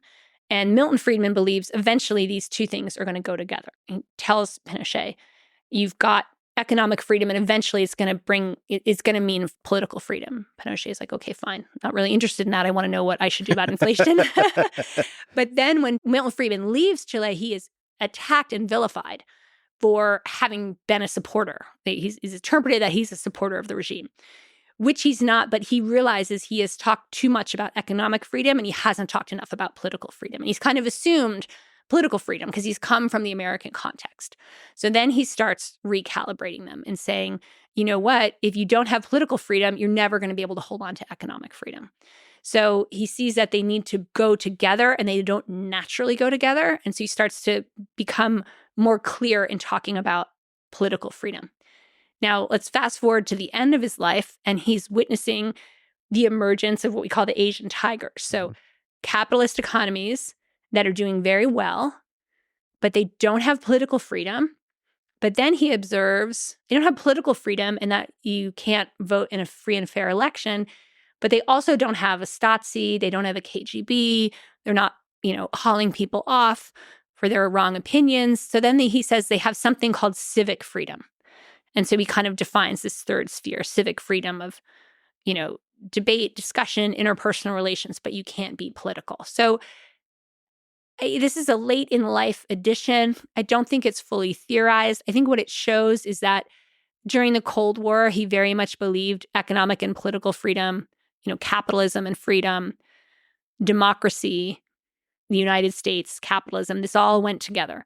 And he starts to see at the end of his life the emergence of different social systems that are using market trading and allocation, but aren't giving people similar freedoms. And he's kind of puzzling over that. Now, he always believes that China will democratize. And he thinks China is on the path to democratization, in part because Chile does democratize.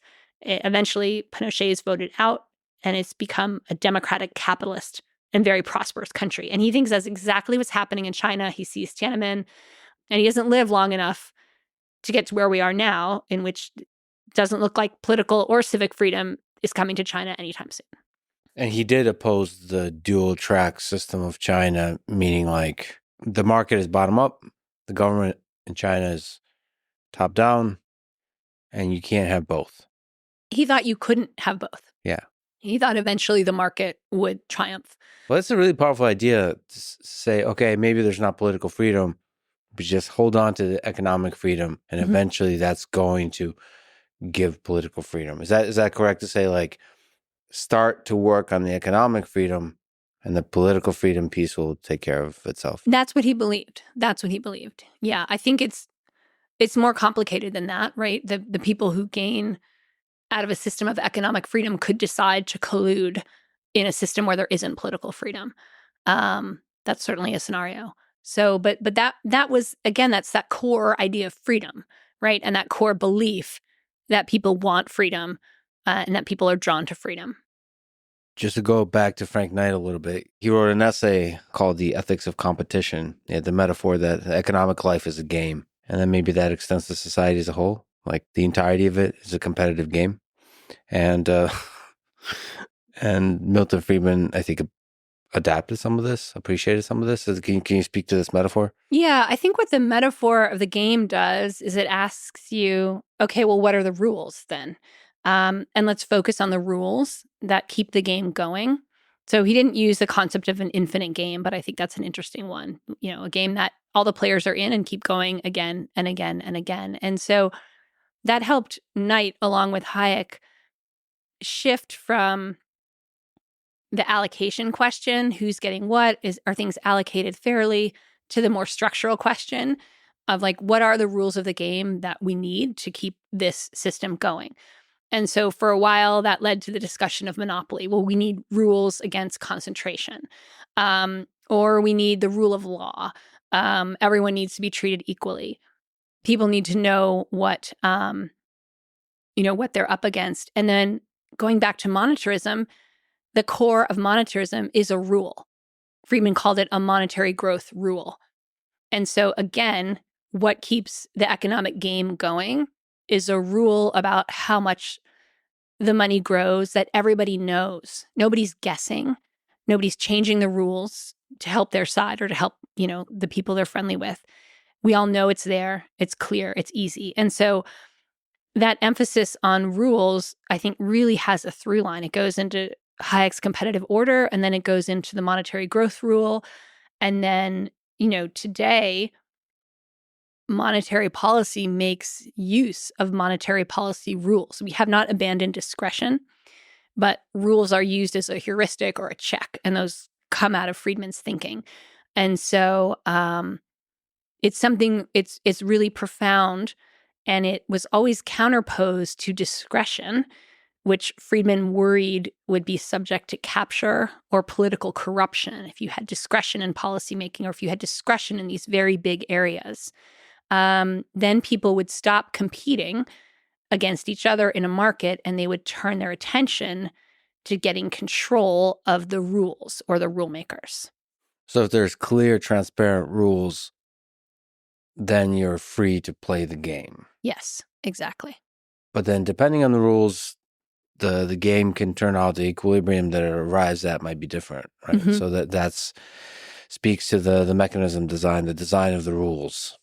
Yeah, and that was, again, to go back to the idea separating new liberalism or neoliberalism from classical liberalism, was more of a focus on what are the rules that are needed, what is the competitive order that we want to set out, how do we design in social safeguards, how do we think about it? And so that shift towards monetary policy and focusing on stable monetary growth, that becomes really important in the post-70s era as one of the basic rules of how a capitalist economy should function. And it becomes really important because they see the example of, say, countries, most notably in Latin America, where monetary rules weren't followed and different governments played politics with their currencies. And that created just huge upheaval and huge social loss, economic loss, just economic disaster. So my friend she's a poker player, philosopher of sorts, great human being. She has a podcast called Win-Win that everybody should listen to. And the whole purpose of the podcast and her whole way of being and spirit is to find win-win solutions. So do you think of economic life as having such win-win solutions? So being able to find rules where everybody wins, or is it always going to be zero-sum? I definitely believe in win-win, but with a big asterisk. Like, you can have win-win, but it can feel like win-lose. which is it's not just, are people getting more? It has a lot to do with, do people feel they're getting more, and do people feel they're getting what's fair and equal? So you could have a situation, for instance, if you look at the history of going back to Chile, it has steady growth, steady income growth, steady diminution of inequality, and a high level of discontent within the society, and a high level of belief that the society is corrupt and unfair. And that's what matters. How people feel about it, how people perceive it matters. And you can't, we saw this recently, you can't just come out with a bunch of statistics and tell people you're winning in this game if they feel like they're losing.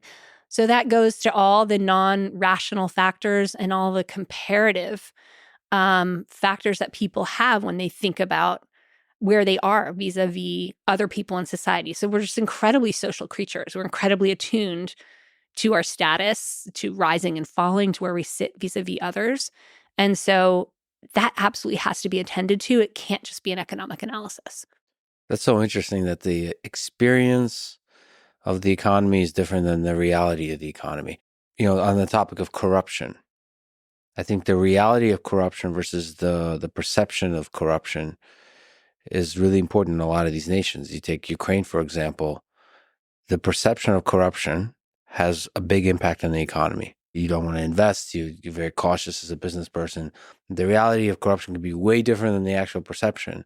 But if narratives take hold, it's a self-fulfilling prophecy that it has a big effect on the psychology of the people involved. It's interesting. Yeah, this goes back to Keynes's analysis of the Great Depression, right? If people won't invest, if they're spooked, if the investing classes are spooked, you could be in real trouble. And in some ways, this simple analysis of the problem and proposal of a solution was enough to restore eventually the path to economic prosperity, right? That's Franklin Roosevelt. Nothing to fear but fear itself. The sense of we know we have a future, we have optimism, then you believe in it. And to go back to thinking about money, right? Money works because we all believe in it. It's a form of social trust, and it's a form of belief and faith in our society and in the other people in it. And when that breaks down, the money system will break down as well. Is there something that Milton Friedman said and thought about, how to control the psychology of humans at scale? No, what's interesting is he does talk, especially in his later work, he says we have fiat currency and this is an experiment. We don't know how it's going to turn out. And it's turning out okay right now, but we've always had a commodity-based or backed currency of some form or another. And this is the first time. And so who really knows? So far, so good. And he also is very attuned. It's interesting in his later writings when he's thinking about this too. Sure, I could design a monetary system that would be different. But when I look at history, I see that monetary systems have always, incorporated the role of the state because it's so important to people. And so therefore, my theoretical designs really have to be tempered by what I've actually seen happen in history. So maybe we could speak to this tension between how much government intervention is okay for Milton Friedman. So he was against minimum wage, but he was for guaranteed minimum income. Can you explain actually the difference between the two? Yeah, so this was one of the discoveries I made in my research. I found a paper from 1938 he wrote advocating what we would call today a universal basic income, a minimum income.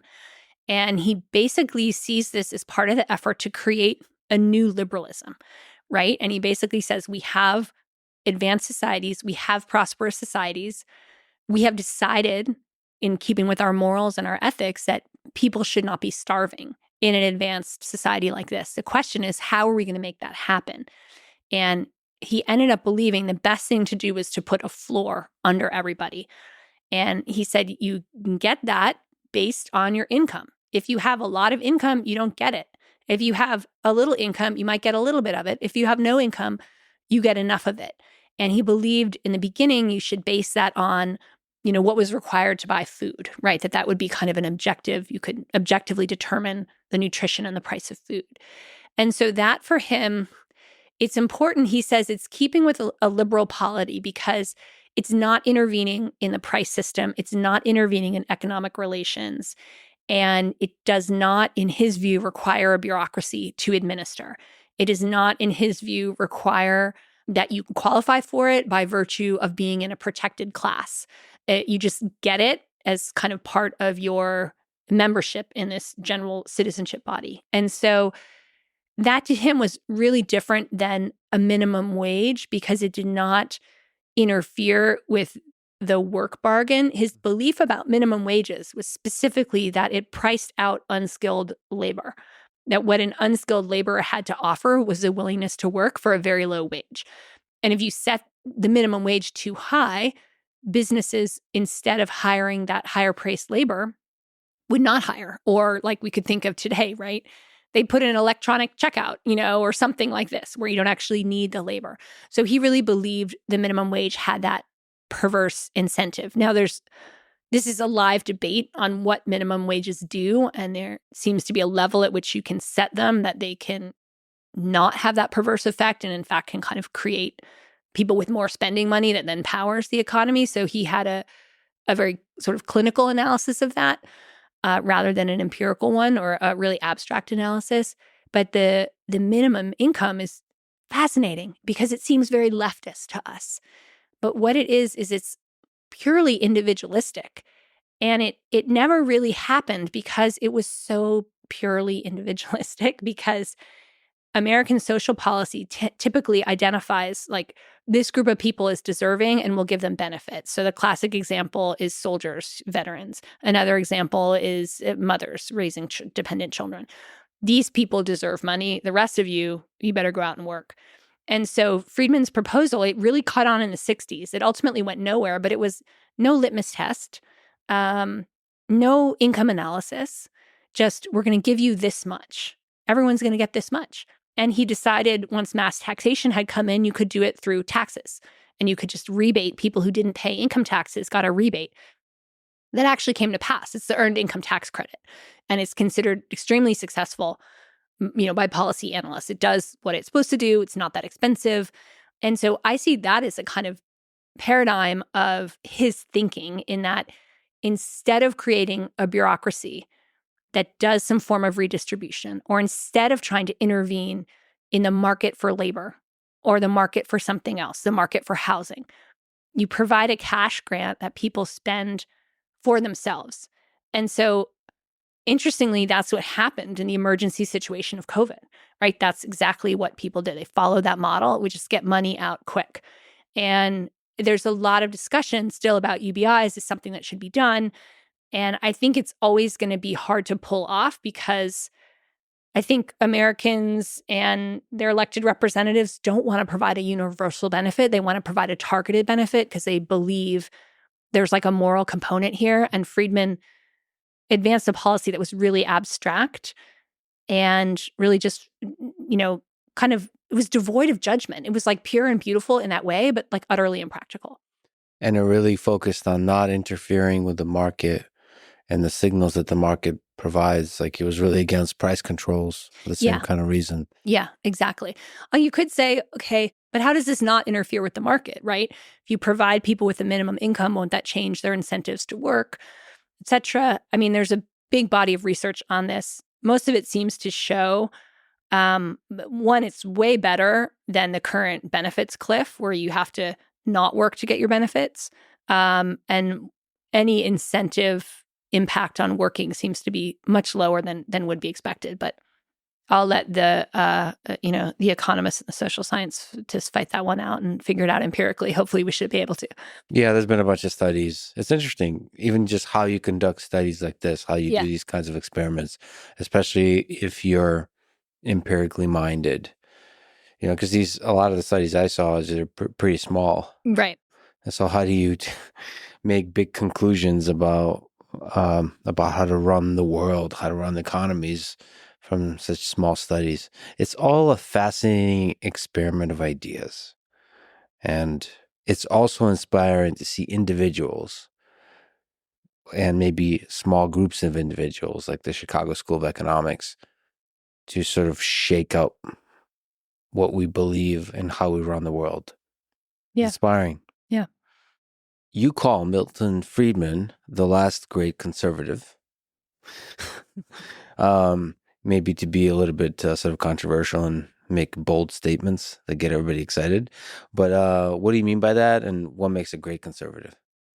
So I was really thinking of that in terms of kind of American political identities, and particularly the 20th century conservative movement, which, people are always saying this isn't conservatism. And I was like, yes, in America, conservatism is different. It looks different. It feels different. Conservatism in America builds in a big component of what we could call libertarianism, pro-capitalism, anti-government ideas. And critics will say, but conservatism is about conserving institutions and practices, and it has a role for the state and an organic community. But in the United States, it's always had, since the 20th century, this anti-statist, let's let the market rip. Let's not worry about what the market does to establish traditions. The market is our tradition. Capitalism is our tradition. So that was really synthesized. Many people were there, but Friedman and the importance of his books, Free to Choose, Capitalism and Freedom, the television series he did, all of these were like core components of this American conservative synthesis as it evolved. And I really see that as having broken down. It is scattered into different pieces, and we don't know where they're going to come back together again. But, Friedman's push for open global markets, unfettered free trade, that's getting pushback on both the left and the right. That I think is just a major sign that, both parties have turned away from this vision. I don't know what they've turned to, but the way that Friedman brought these pieces together, I think that political moment is past. So that's what I was trying to talk about with the book title. There's another way, though, in which I think of him also as a conservative, which is that within the field of economics, he went back to this older idea, the quantity theory of money, and said, this still has value. This can be applied in the modern day. It is something to teach us. And he, pushed back against this trend towards mathematicization. So he kept writing books. You can still pick up a Friedman book and read it, whereas lots of economics articles and output, it's like unreadable unless you're in the field. And so I think in that way, he was trying to conserve methodologically and intellectually the traditions of the field. The work that he and particularly Anna Schwartz did, that literal accounting of things and deep analysis of data from the field, that was like completely unfashionable in his time. Now we've sort of gone back to it with big data and with computers, but he helped bring that forward and preserve that tradition. So I think of him kind of intellectually as a conservative, if you think of the mode of his thought. And so, what makes a great conservative is one who takes those older ideas and makes them fresh for a new time period. I think that's exactly what he did. You've also spoken about the fact that the times when he was sort of out in public, there was more of an open battle of ideas, where conservatism often had, William F. Buckley. He had a more vibrant, deep debate over ideas, where it seems less deep now. That is the thing that it's hard, especially like for the students I teach today, to be like, there were arguments about ideas and conservatives won a bunch of them, and that happened in the 70s and late 1960s to 1970s when they, one set of arguments was about economics. Like, okay, this idea of stimulating the economy by spending more, it has a downside. The downside's called inflation. And the downside's called too much regulation. And, you've gone too far in kind of bottling up the actual sources of economic growth and dynamism, and we have to let those free. In social policy, there was also a critique. The Great Society had all these ideas of ending poverty. And, people came and analyzed them and said, the programs aren't helping. In some ways, you've actually created engines to trap people in poverty because you've given them a benefit and said if they actually start to work, they lose the benefit. You've created all these perverse incentives. And these ideas were fought out. They were empirical. They were controversial. And they were based on really deep research and really deep argumentation. And so it seems that era has passed. It seems like we're driven much more quickly by moods rather than thought through ideas. Right now, it seems like the ideas come after they follow the political mood and try to put together the underpinning of it, where it really was the opposite for much of the 20th century. It does seem like we lead with emotional turmoil. Right. And the ideas follow versus lead with the ideas, and the sort of the emotion of the masses respond. Right, exactly. So if we think of the evolution of conservatism, it was a whole set of ideas that was crafted, refined, the 1950s, 1960s, 1970s, sort of really found their emotional standard bearer, translator, salesperson in Ronald Reagan, who incidentally had been following these ideas as they developed and had been honing his ability to express them and apply them politically. You know, it's a very opposite if we look at Trump as the political definer of the era. You know, there's a set of ideas, but it was more attitudes, impulses, vibes, and the ideas are coming after that, trying to figure out how they patch on. So it's interesting to watch, to see that difference. And I hazard that a lot of it just has to do with the immediacy of the media environment we're in, and it's just power of the media messages to get out so fast. What do you think Milton Friedman would say about Donald Trump, about him winning in 2024, and just in general, this political moment? I think he would love DOGE. I think that's, it goes without saying. I think he would focus on that part because I think he would really love it. He would be very alarmed by the idea of tariffs and very alarmed by the return to protectionism. I mean, I think he believed that part of what made the world peaceful in the second half of the 20th century, as opposed to after, during World War II, was the world was knit together more by trade. And that was the great hope, that if people traded with each other, they wouldn't fight. He was also, a proponent of the free movement of capital. He would absolutely oppose this idea that, Nippon Steel wasn't allowed to invest in the United States. I think he would struggle, and he wholeheartedly embraced Reagan, and he worked to minimize the parts of the Reagan legacy he didn't like. I think he would find it harder to embrace Trump because he's not of that style. He just had a different style. But I'm guessing he would have come around through I think he would just say, okay, we have a chance to reduce the size of government. At the same time, the spending plans of the Trump administration are not fiscally conservative in any way. And that was his concern, was not so much with debt, but with the feeling that there's no mechanism to stop the growth of government, that it just grows and grows and grows. And so he ended up believing like even deficits aren't so bad because they make politicians cautious, he thought, about continuing to spend. But I have to believe he would be concerned about the potential threats to the U.S. currency's position as the world's reserve currency with increased levels of debt and spending. He was concerned about low interest rates, he died, I think it's 2004, 2006, but it was in the beginning, he didn't see the zero low bound, but he saw low interest rates. And he said, this isn't necessarily good. Everyone's talking about low interest rates as if they're good, but there should be a price on capital. There should be a price on this. It shouldn't be so low. And so, he had some of still the kind of macro insights that I think are important. You wrote the Wall Street Journal essay titled How Inflation Ended Neoliberalism and Re-elected Trump. So can we weave that into this discussion in terms of inflation and Trump? What's the main idea of the essay? So the main idea is kind of looking back and saying, so today we have been living in a world where people have been, focused on monetary policy, steady monetary policy, free trade, reducing regulation. This is all called the neoliberal era. And my argument was a lot of that was driven by inflation. So we have Milton Friedman predict inflation in 1967. It starts breaking out in the 1970s, Britain and the United States. And every institution was designed around stable prices.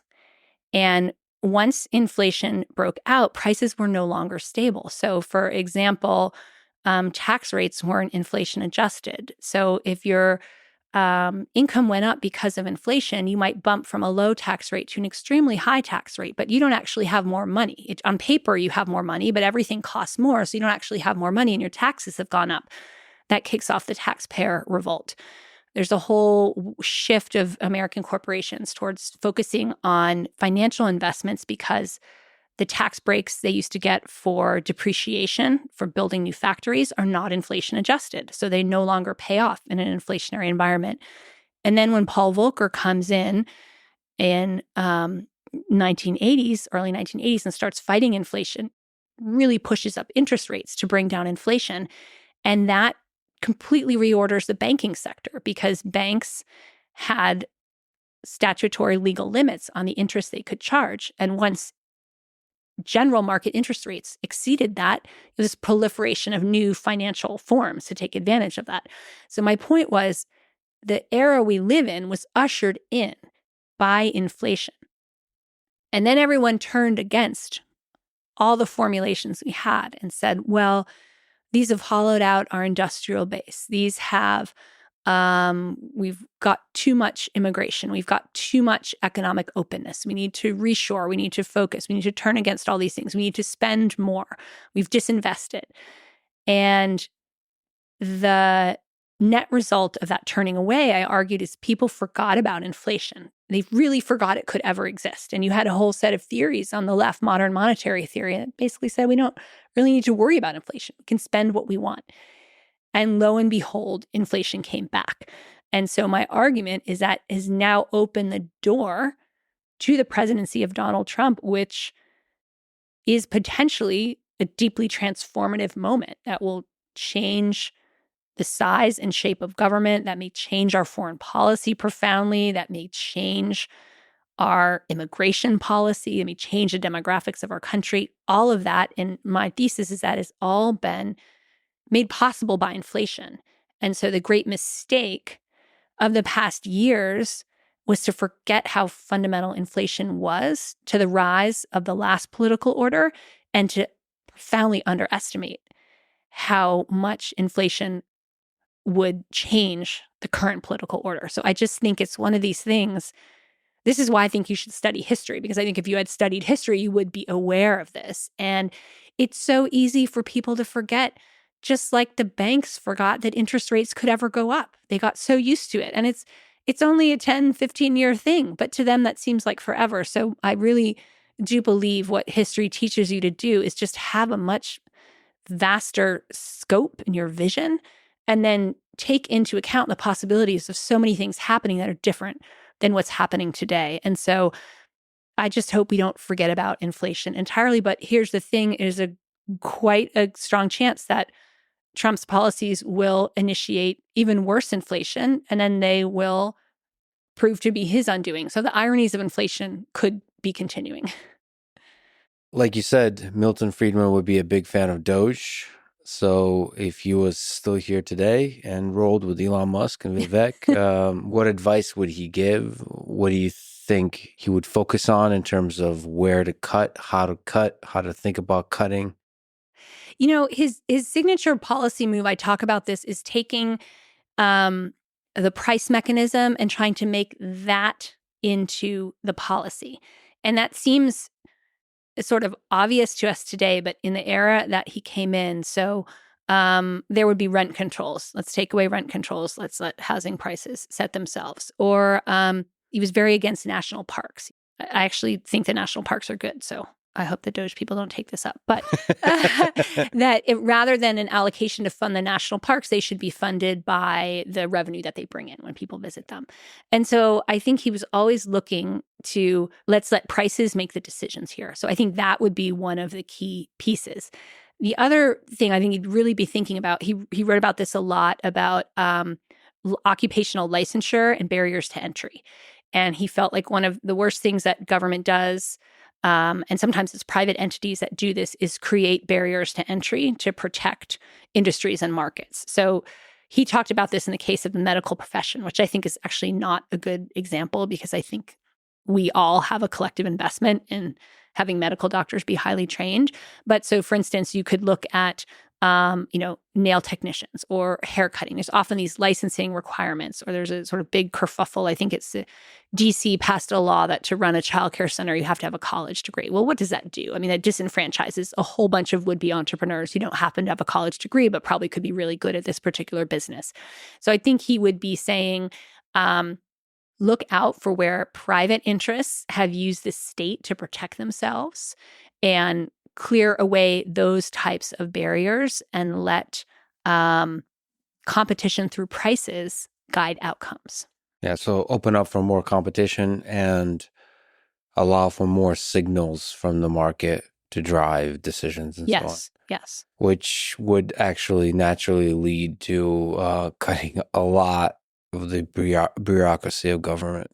I think the other thing he would probably be arguing for is, again, going back to the design of the minimum income or the negative income tax, that there's a way he ultimately decided to run it through the tax system, right? The government's already collecting this data.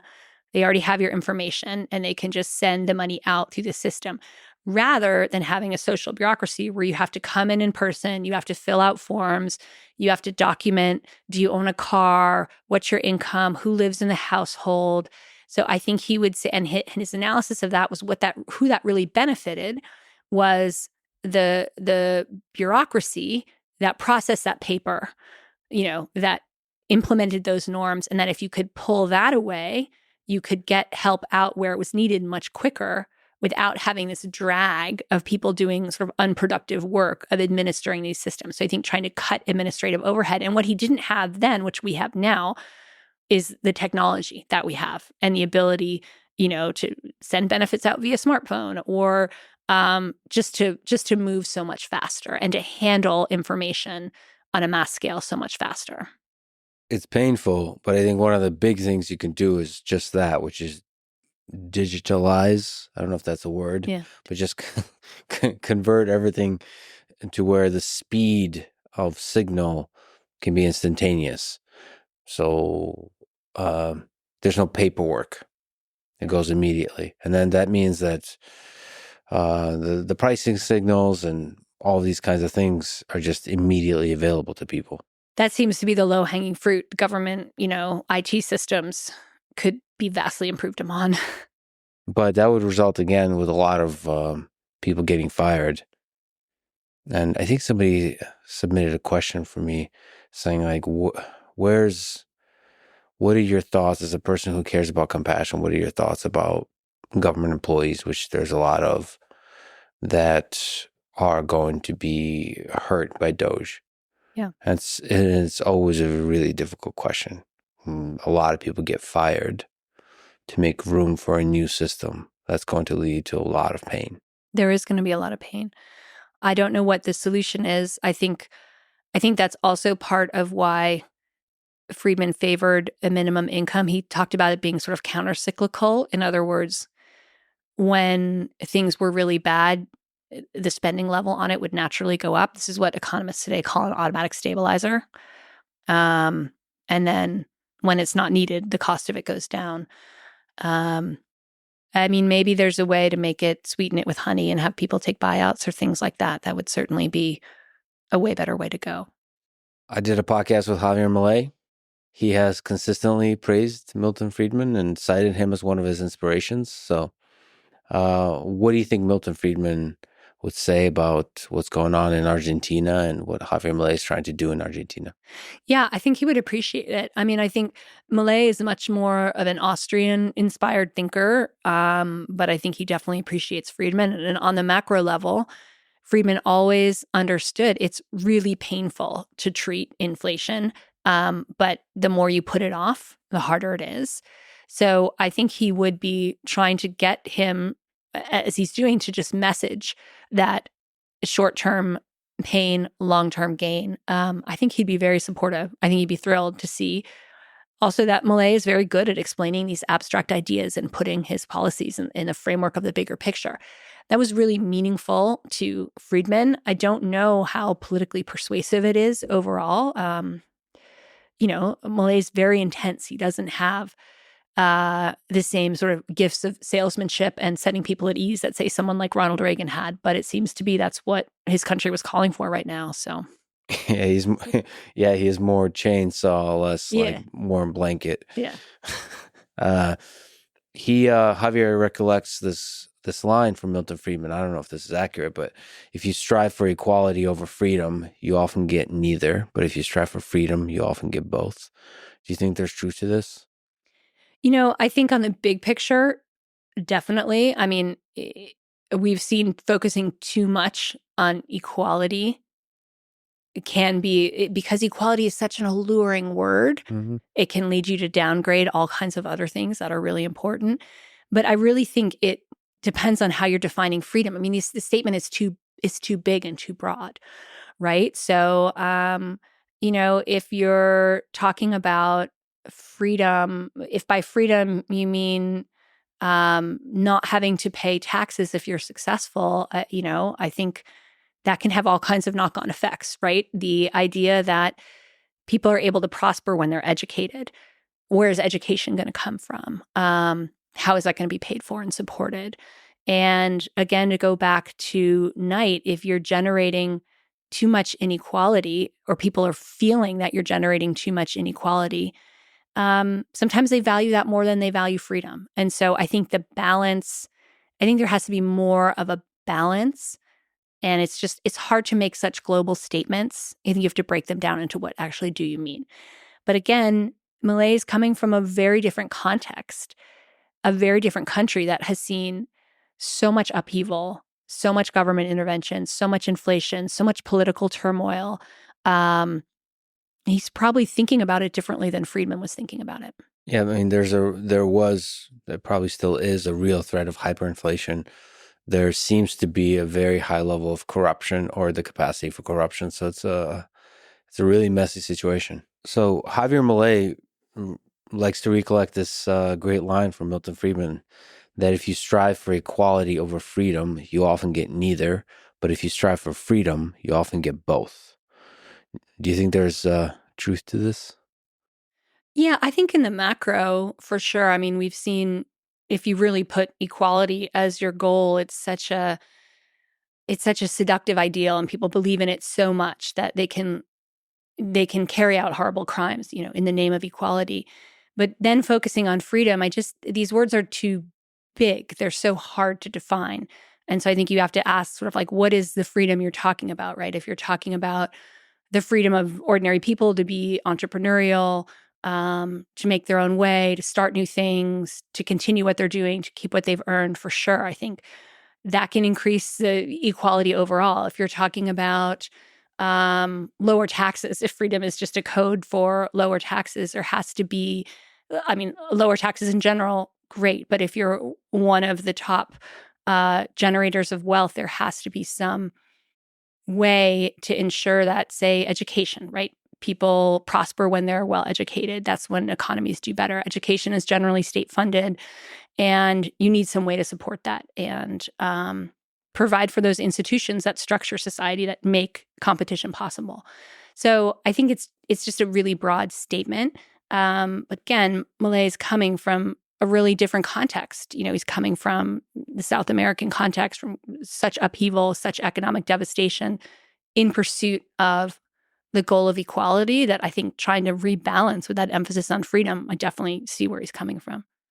If we can pivot a little bit, we've talked about Reagan. What are some interesting stories about how Milton Friedman navigated the Reagan and maybe even the Nixon administrations, and how he was able to gain influence? Well, the Nixon administration is an interesting case because, so I've been talking about inflation and the different consequences it had. One consequence it had is that it began to undermine the Bretton Woods currency system that was established in the wake of World War II. Now, Bretton Woods, what it did basically, it ended up inadvertently putting the US dollar at the center of the world economic system. But under Bretton Woods, countries of the industrialized West agreed to trade their currency in set ratios that government set. So a franc was worth so many dollars, or a German mark was worth so many francs. And then also under this system, countries could come to the United States and they could trade the dollars that they held for gold, because the U.S. was on a sort of modified gold standard. There was a ratio of gold to paper money. And so the system was set up, and very quickly, most countries the dollar was at the heart of it, in that the converting into and out of dollars was really the mechanism of trade for many of these countries. So Friedman said, what we should have is floating exchange rates. This is an idea, again, of instead of having a top-down design of policy, an administered policy, we will have policy set by prices. And you should be able to trade currencies on an open market. They should trade and they should fluctuate, and that would be fine. Totally outlandish idea. But he was pinpointing the fact that Bretton Woods had an instability, and that instability began to emerge in the time of inflation. So you have more and more dollars being printed. They're worth less and less. If European nations keep trading their currency for dollars, they're going to be importing inflation into their own economies. So they say, we don't want these dollars. We'd like some gold instead. And they have the right to go to the Treasury, send in an order, and get gold out. And so they start doing this more and more, and it's called the gold drain. And the United States starts running out of gold. They're aware this is happening through the 60s. They're trying various things to fix it. And when Nixon comes into office in 68, Friedman sends him a memo, and it says,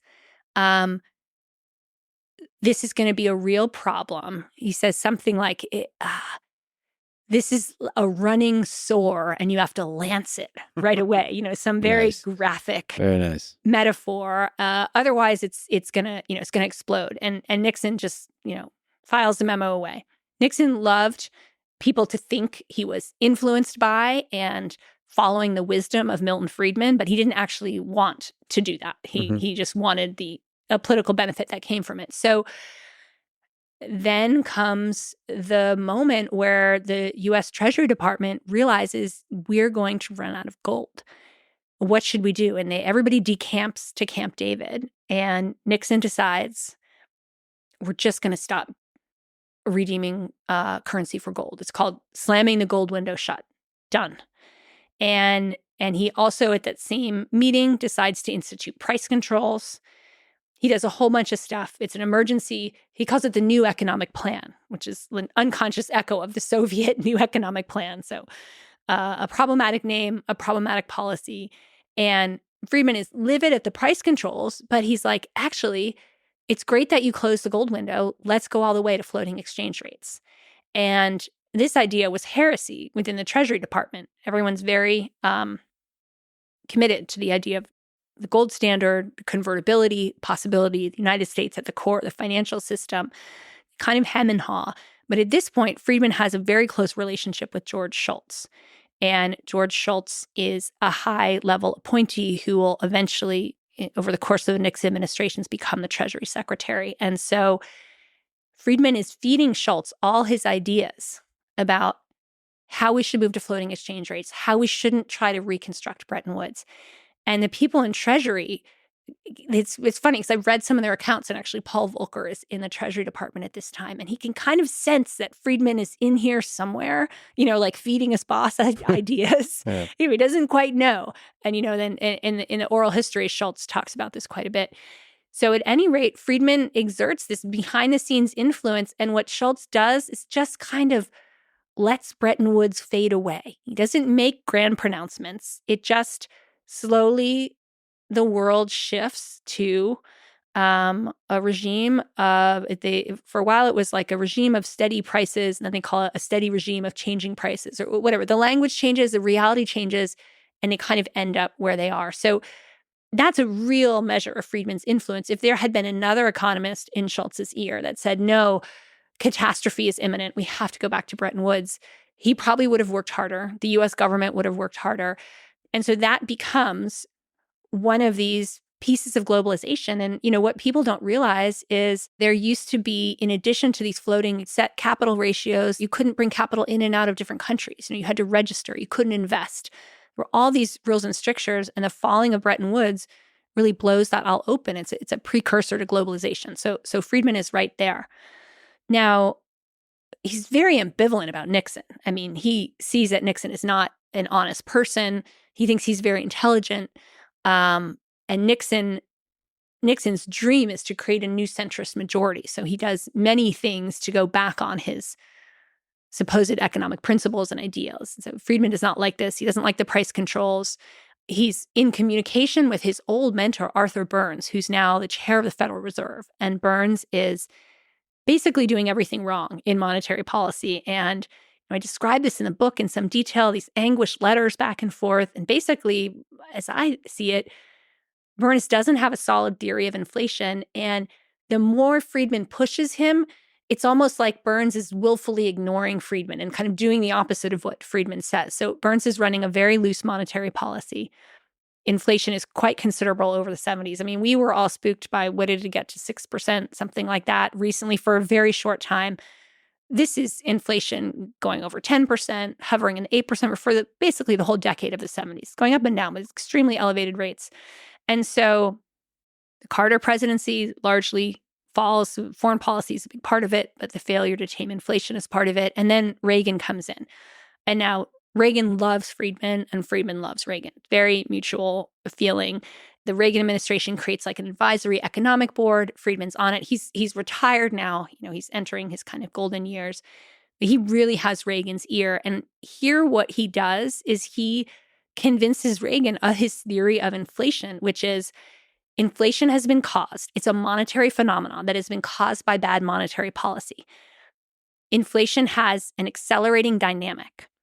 The only way to end inflation is by really showing and signaling that government policy has changed. And when you do that, it's very painful for a short amount of time. People will suffer, but then you will come out on the other side into stable prices. And this is what you need for economic prosperity. So the man who implements this policy, Paul Volcker, he's definitely influenced by Friedman. Buys the big picture of Friedman. He even buys Friedman's specific technique of the monetary growth rule and of the focus on monetary aggregates, which Friedman has said, right? Money matters. Aggregates matter. That's what money is. Pretty quickly, Volcker finds that because of inflation and the financial deregulation in response to it, the aggregates don't work the way Friedman said they would. And so the specific policy Friedman recommends, Volcker tries it for a year or so, doesn't work super well.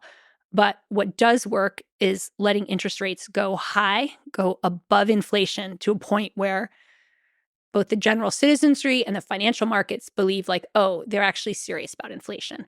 And because we've had a decade of inflation with all these presidents saying, forward, we're going to whip inflation now, that monetary policy has lost credibility. This is why people focus so much on credibility today, because once it's lost, it's really hard to get it back. And one way Volcker gets it back is interest rates over 20%, unemployment very high as 25% in like construction sectors.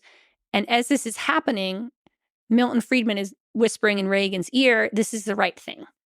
Stay the course. This is going to work. Now, interestingly, he hates Volcker. Volcker hates him. And Friedman will never give Volcker credit for this policy, but he will give Reagan credit for this policy. But he owes credit himself for keeping Reagan from wobbling on this policy and just pushing it through. And he also tells Reagan very pragmatically, you better do this now. You've got a 4-year term. Do this in the first 2 years of your term. Things will have turned around by 1984 when you run for re-election, and you'll benefit from it. And that's absolutely what happens. If we could take a small tangent, sort of a question I have to ask about, since we mentioned Bretton Woods and maybe the gold standard, maybe just have a general discussion about this whole space of ideas. There's a lot of people today that care about cryptocurrency. Mm-hmm. What do you think that Milton Friedman would say about cryptocurrency and what role crypto might play in the economy? Whether he would be for this idea, against this idea, and if we could look at it for today and also just, 10, 100 years from now. There's a clip, I think it's in 1992, where people say, oh, Friedman predicted cryptocurrencies because he's talking about how payments will eventually be electronic. Yeah. So in some ways, he definitely, as he was looking at the computer and money, he knew these would come together in some way. I think he probably would see a use case for crypto. He definitely would not buy the stronger forms, I think, of crypto ideology in which we could be heading towards a future in which there's many different currencies that compete or that are distributed, or there's a stateless currency. And he addresses this very, very clearly because Hayek's Denationalization of Money, it's a paper in the late 70s, Hayek argues for this kind of competing currency model or regime. And so he's responding to that. He's responding to people writing about free banking. And he basically says, look, even if you developed a variety of competing currencies, eventually society would converge on one. And that's because people just want one currency that they know. They don't want a bunch of different options. Even in places where there have been options to do that, they've been used very minimally. And then he says, secondly, the state always steps in. He says, technically, theoretically, it doesn't have to. I could draw you a model. I could tell you about how it could work without the state. But in actual reality, all human societies, through time and space, the state eventually becomes involved in the provision of money because it has so many knock-on effects to so many people. So sure, I think he would, again, find a use case for crypto, think it's interesting, but I don't think he would see it as this is going to displace state money and we're going to have, a variety of distributed currencies.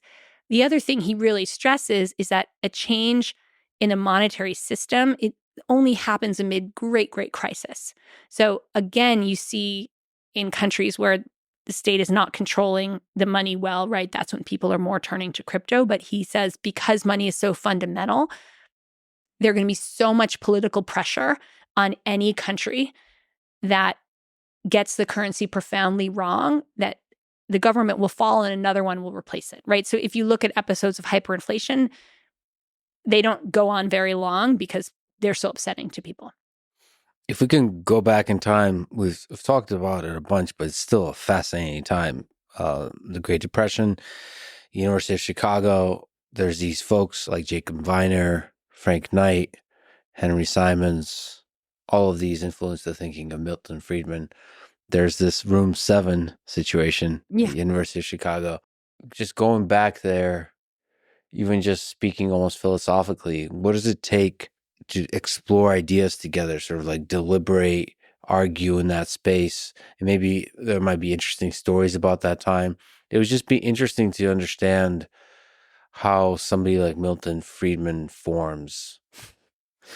The seed is planted and the flower blooms. Yeah. So he gets to University of Chicago. He makes fast friends.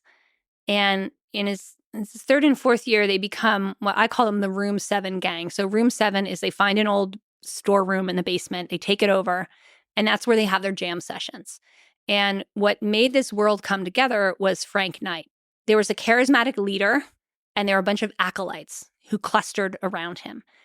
That, I think, was a key piece of the ingredient. And then there was a sense that they were onto something that the rest of the economics field had forgotten or was rejecting. So there was like that sense of mission. So that seems to have been, there was a formal education piece.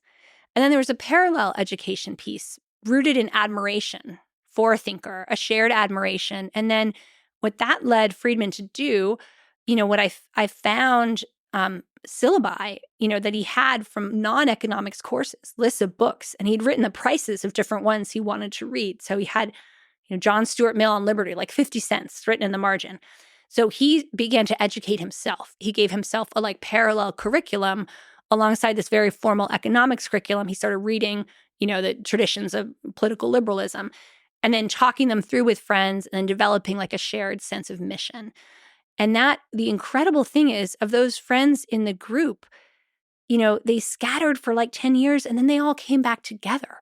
George Stigler, his great friend, was hired at Chicago. Aaron Director, who was his wife's brother, was at Chicago. So many of these people continued. He became Frank Knight's colleague. So that was the base. That was what really grew him, that really profound peer group. Now, the other piece I talk about a lot is Friedman was a collaborator, an open-minded collaborator, and he had incredible connections with economists who were women. And he basically found, first in the figure of Anna Schwartz, later in the figure of this group of women who were his wife's friends, this kind of untapped pool of talent. And so he immersed himself in this whole other world of consumption economics. And that resulted in, his more technical work on a theory of the consumption function, which is the theory of permanent income. So for Friedman, intellectual work and intellectual production was always done in this very social context, in a context that blended like friendship and intellectual partnership. And he only had a handful of friends who were not also economists interested in the same questions he was. So he just lived and breathed ideas all day long. Can you speak to the jam sessions? Like, what do we know about the jam sessions? What are we talking about here? You're sitting in a room. Are they analyzing? Are they reading papers and discussing papers, or are they arguing more like over beers kind of situation? Yeah, more arguing over beers. And in this case, there's several people who say it was all about Frank Knight. What did he say? What did he mean when he said it? Is he right? And so Knight was he would say one thing and then say another. If you read him, it's very hard to follow what he's actually saying because he's full of qualifications and ironies and blends. And so he would throw out these pieces and then the students would kind of clutch at them. And then they would come back together and try to assemble this sort of worldview. And then Frank Knight fell into this terrible depression. And to cheer him up, they planned a big party. And they went back through all of his previous writings and they assembled them into a book that was published. This is The Ethics of Competition. And you can read the introduction written in part by Milton Friedman. So not only were they talking about Knight and what he said, but then they started poring over his work. And one of them described it as like a general equilibrium system where you like had to like know all the parts and then all of a sudden it all fit together in a whole. So if we step back, what they were doing was getting inside the mind of a great thinker and understanding the ways it all fit together and then kind of testing their ideas against Knight's. And what's fascinating is one of the first papers that Friedman publishes in Statistics is a rebuttal of Frank Knight. He publishes a rebuttal of Frank Knight's ideas about risk and uncertainty. And Frank Knight, he kind of took a black swan argument. He said, risk, you can calculate. Uncertainty, you can't, like existentially, philosophically. You can't get your hands around it. It is the black swan. And Friedman publishes this statistical paper and he says, I can put uncertainty on a graph, And so there's that sort of Freudian killing of the father element when he comes back and he will, in some ways turn his back on Knight's approach and Knight's pessimism, even while it's like a foundation of his thinking. Fascinating.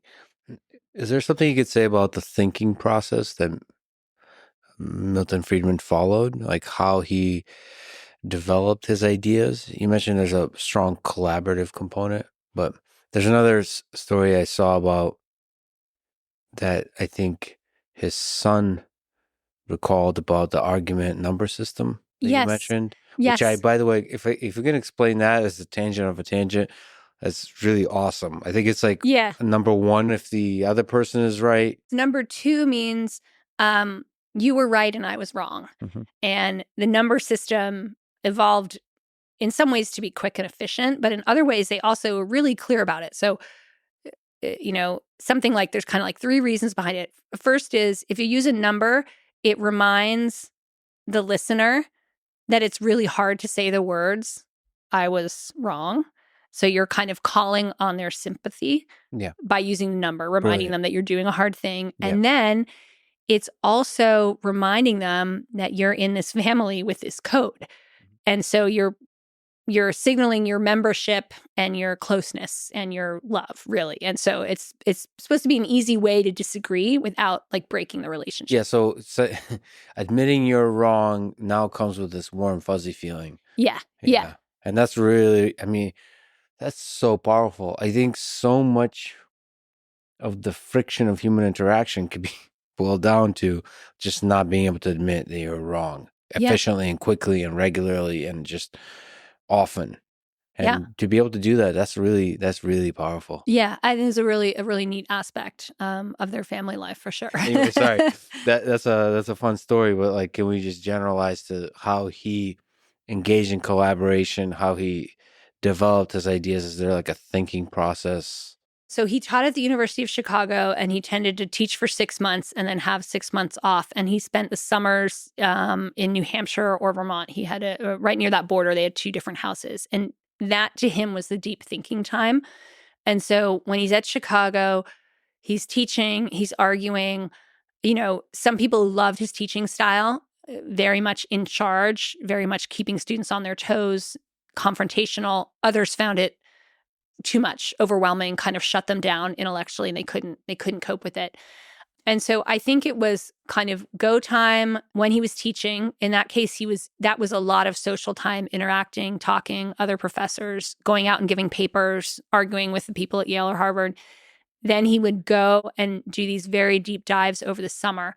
He would also regularly do these trips to New York to see Anna Schwartz. So his 12-year collaborator. They didn't have, phone calls were really expensive. They did have quite an extensive correspondence, but then they would do these meetings. So he would basically come in at the beginning of the summer, going to Rahway, stop in New York, see Schwartz, and then again on the way back to Chicago. So you'd have these deep check-ins at that point.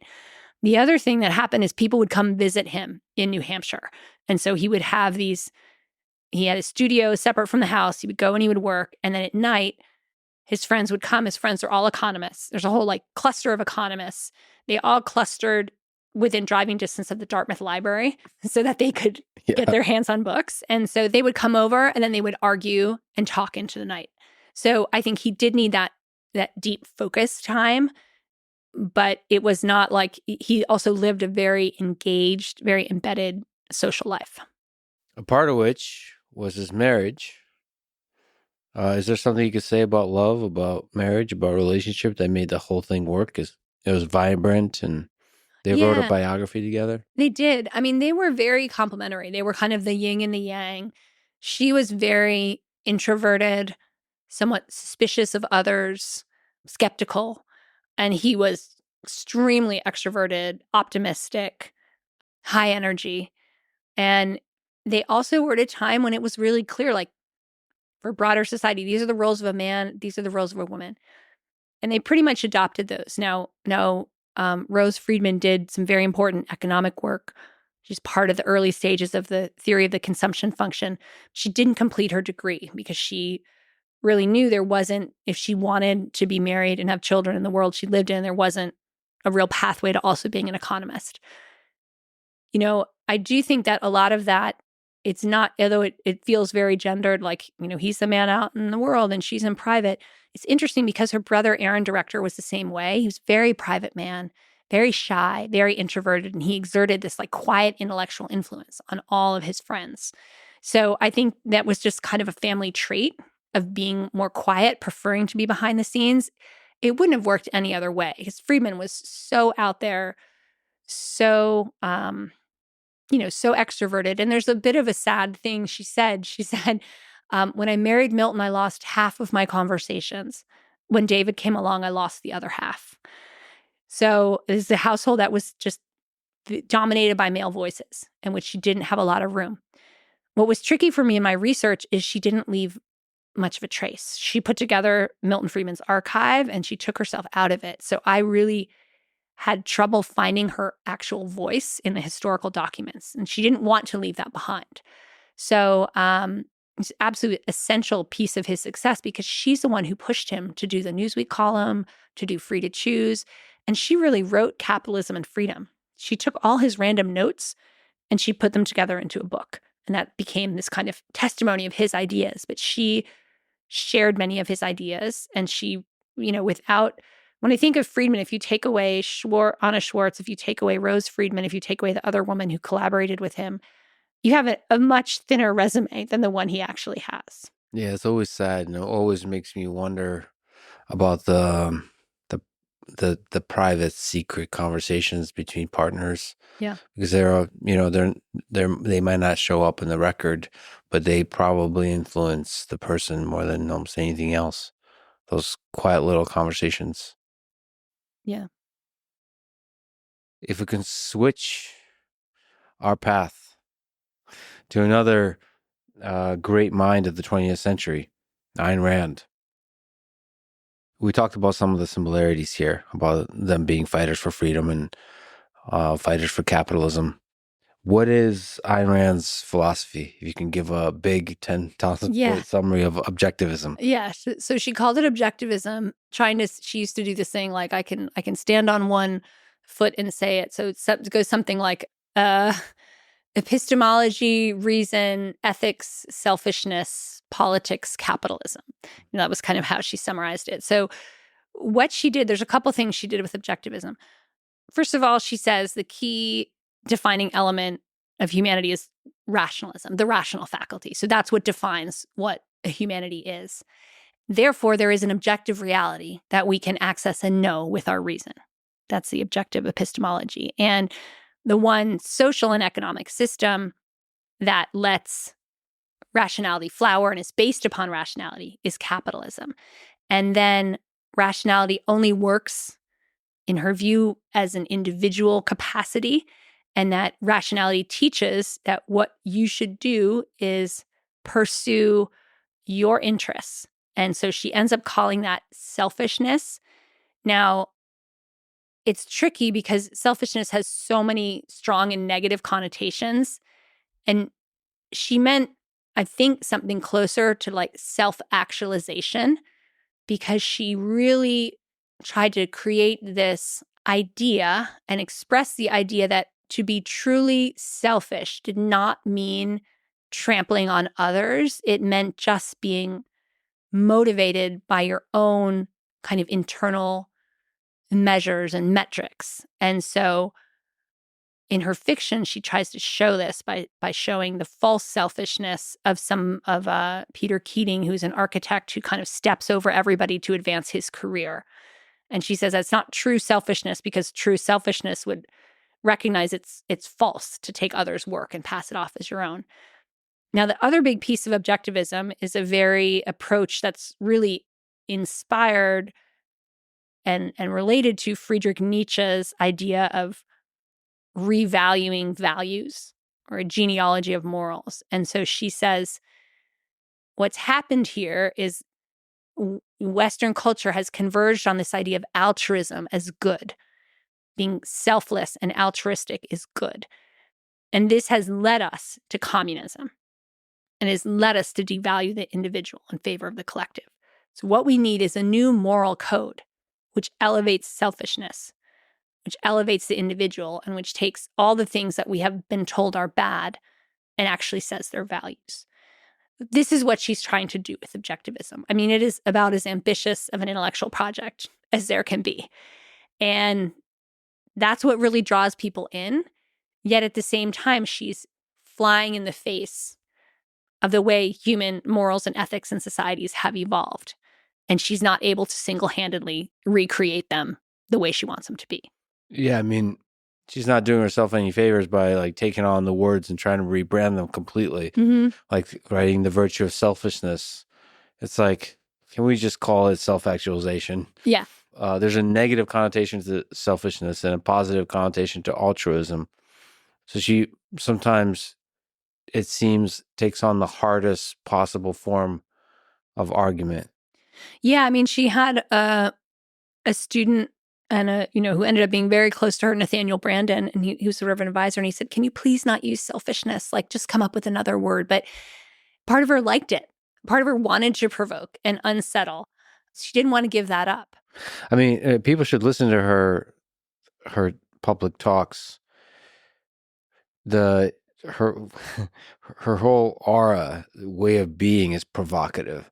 And she's a real powerhouse of an intellectual. So like she loves the challenge. And that, just listening to her in itself, is just inspiring, because you could see the individualism radiate from her. Yeah, I mean, that was one of the things I found in researching and writing about her. Like, she's an incredibly unusual human being, and so that was like her strength, right? Because she's so unusual, but it was also her downfall, because she looked to herself as a model or to get insight about humanity, and she never quite processed how different she was from other people. So just because we talked about Milton Friedman so much, can we just return to what to you, given everything we've said, Because the interesting difference is about Ayn Rand, her ideas related to Milton Friedman. Yeah, I mean, broadly, we could put Milton Friedman and Ayn Rand in some sort of category together, but she has this focus on ethics and rationality and this desire to be revolutionary that's much stronger than Friedman. Friedman wanted to overthrow the economic consensus. He didn't want to overturn the moral basis of Western society. So she does something. So in one of Frank Knight's essays, he talks about the ethics of competition. And he says, you basically cannot build an ethics out of competition because it would be monstrous to do so. Because it would say the winner of this competition is ethically right. And that would open the door to sort of might makes right. And this is what Friedman struggles with. And he says, I can't take capitalist outcomes as ethical unto themselves. I can't do it. It doesn't feel right. And there's this line where Frank Knight says, no one would ever do this. And I was like, oh, Frank Knight, you haven't read Ayn Rand yet. Hold my beer, yeah. You're a little too early. Because that's what she does. She takes the outcomes of capitalism and of market competition and says, these have ethical meaning. And this is where ethical meaning inheres. And it is ethical to try to succeed and to succeed in a capitalist society. Now, what she's able to do is create a fictional world in which people succeed in her fictional capitalist world through ethical behavior. And so she doesn't really have to wrestle with a capitalist world in which people succeed through fraud and corruption and, all the other things that might go into someone's success. So she creates the best possible take on success under capitalism. And then she holds that up as an ideal. And I think what's important is that so few people have done that. And she comes at a time when everybody is emphasizing the downsides of capitalism. And she says there's another way to look at it. Here are the good sides of capitalism. And like you said, she was operating, which I really loved the phrasing of that, in the mythic register. Yeah. So she was constructing these characters, these capitalists, that are like the highest form, these great heroic figures, almost romanticizing them. Yeah. Yeah. You mentioned We the Living as one of the books that you like of hers the most, but can we stay in the mythic register with the Fountainhead and Atlas Shrugged? What to you are some sort of memorable, inspiring moments, insightful moments from those books that may be scenes or ideas that you take away from them that are important for people to understand? Yeah, so The Fountainhead is this story of a struggling architect, Howard Rourke, and she kind of follows his life and his career. And the message is really, it's a version of to thine own self be true, right? And Rourke's designs are too avant-garde. Nobody appreciates him. And he just keeps doing what he wants to do and is just focused on his own visions, his own genius. I think that's been really inspiring to kind of creators of all types. I think it's fairly unrealistic as a portrait of human achievement, but it's an aspirational idea. I mean, one phrase that comes to mind is there's a character, I forget which one, who is in some sort of adversarial relationship with Howard Rourke and says something to him like, well, Mr. Rourke, what do you think of me? And Rourke says, I don't think of you.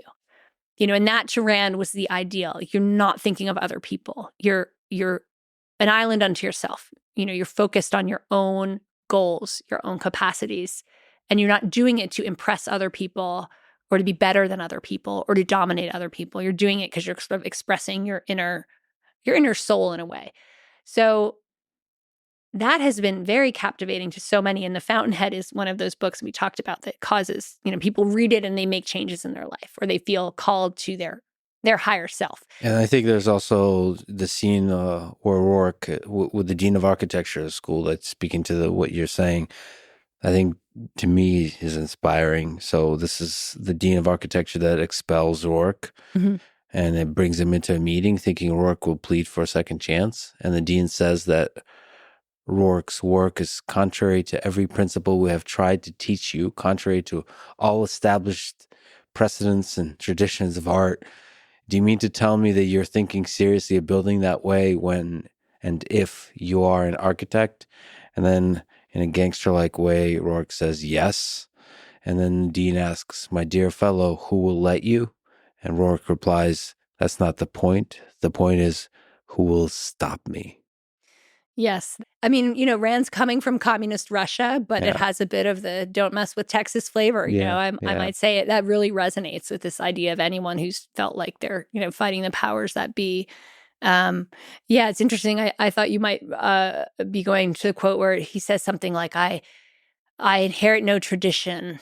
I stand at the beginning of one. Yeah. And I really think Rand's thinking about herself, when she says that she inherits nothing. She stands at the start. But, the Fountainhead comes out in the middle of World War II, and it's not expected. Rand is an unknown writer. This is kind of a strange book. It's, classic story. It's turned down by 12 publishers before one takes a chance on it. And Rand really loved this story. The editor who read it said, "This book is great." And his boss said no. And he said, "If you don't take this book, I'm quitting." And so she idolized him for doing that. So they print it, and it becomes a bestseller just through word of mouth. So it's not advertised, it gets one good book review, but people tell each other how much they like this book, and it keeps printing and selling out printings. It's made into a movie. And so it lands in this time when Americans are engaged in this great collective endeavor of World War II. They're making all kinds of sacrifices for the collective. And I think paradoxically, as they do that, they're drawn to this vision of someone who doesn't have to compromise at all, who is leading their life exactly as they want to. Meanwhile, they might be sleeping on an ocean liner because they've been drafted to fight in this war. And they're reading The Fountainhead and they're feeling better about themselves. And so it's also really interesting. The Fountainhead is hugely popular in India, which is fascinating. And, talk to people about this, and they basically say, this book comes like a breath of fresh air into a very traditional and conformist culture, and people just latch onto it and they love it, and it gives them that feeling of freedom and possibility that they're hoping for. Yeah, I mean, it really is a book. Atlas Shrugged can be a bit of that too, but it's more of the philosophy, objectivism, and the details and the nuance of that seeps into Atlas Shrugged. The Fountainhead is very much like a thing that makes you change the path of your life. Yeah. And that's beautiful to see, that books can have that power. And, Rand knew that she was doing that, and she knew what she was doing. This wasn't an accident. And people say, "Oh, she's a bad writer. Oh, her characters are so heavy-handed." She started as a screenwriter. She started as someone who analyzed films for movie studios. She knew exactly how to manipulate plot and character and drama. And she also knew that she was writing.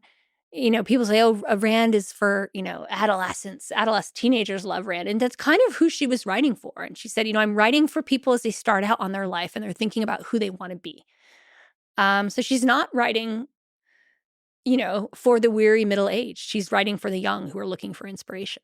People say that to me sometimes about certain books like Rand, but also about The Alchemist. I know a lot of people for whom The Alchemist, and they're adults and they're brilliant people, The Alchemist changed their life.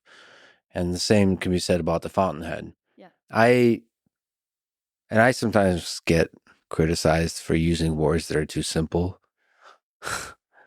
I think simple words can have power.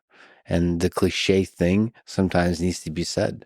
And sometimes, if effectively, needs to be said in an over-the-top way in the mythic register, because that's the thing that resonates with us. Yeah.